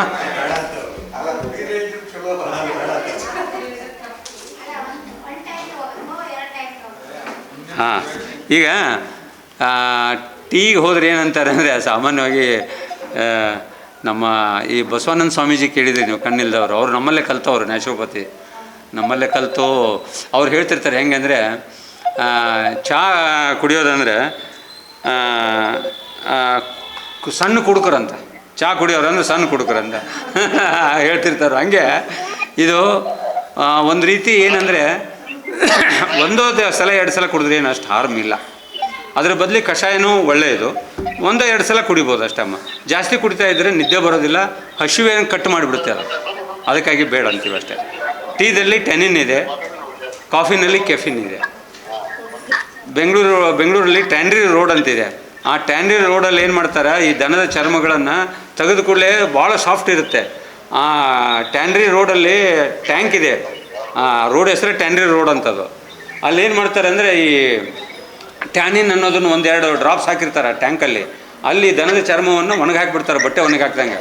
ಅವು 2-3 ದಿವಸ ಹಾಡಾಗಿಬಿಡ್ತಾವೆ. ಯಾಕೆಂದರೆ ಆ ಟ್ಯಾನಿನ್ ವಿಷ ಮಾಡೋದು. ಹಾಗಾಗಿ ನೋಡಿರಿ, ಟೀ ಜಾಸ್ತಿ ಕುಡಿದವ್ರಿಗೆ ಹಸಿವು ಆಗೋದಿಲ್ಲ, ಹಸಿವು ಕಟ್ ಮಾಡಿಬಿಡ್ತದೆ. ಅದಕ್ಕಾಗಿ ಏನಾರ ಕುಡಿಬೇಕಾಯ್ತಾರೆ ಮೊದಲು ಏನಾರು ತಿಂದು ಕುಡಿ ಅಂತ ಹೇಳ್ತಿರ್ತಾರೆ ಹೆಚ್ಚು ಕಡಿಮೆ. ಸೊ ಹಾಗಾಗಿ 1-2 ಸಲ ಈಗ ನಾವು ಬಿಡೋಕ್ಕಾಗೋದಿಲ್ಲ, ಆ ಪರಿಸ್ಥಿತಿ ಇದೆ. ಅದಕ್ಕಾಗಿ 2 ಸಲ ಇಟ್ ಈಸ್ ಓಕೆ, ಅದಕ್ಕಿಂತ ಜಾಸ್ತಿ. ಓಕೆ, ಥ್ಯಾಂಕ್ ಯು ಎಲ್ಲರಿಗೂ. ರೈಟ್.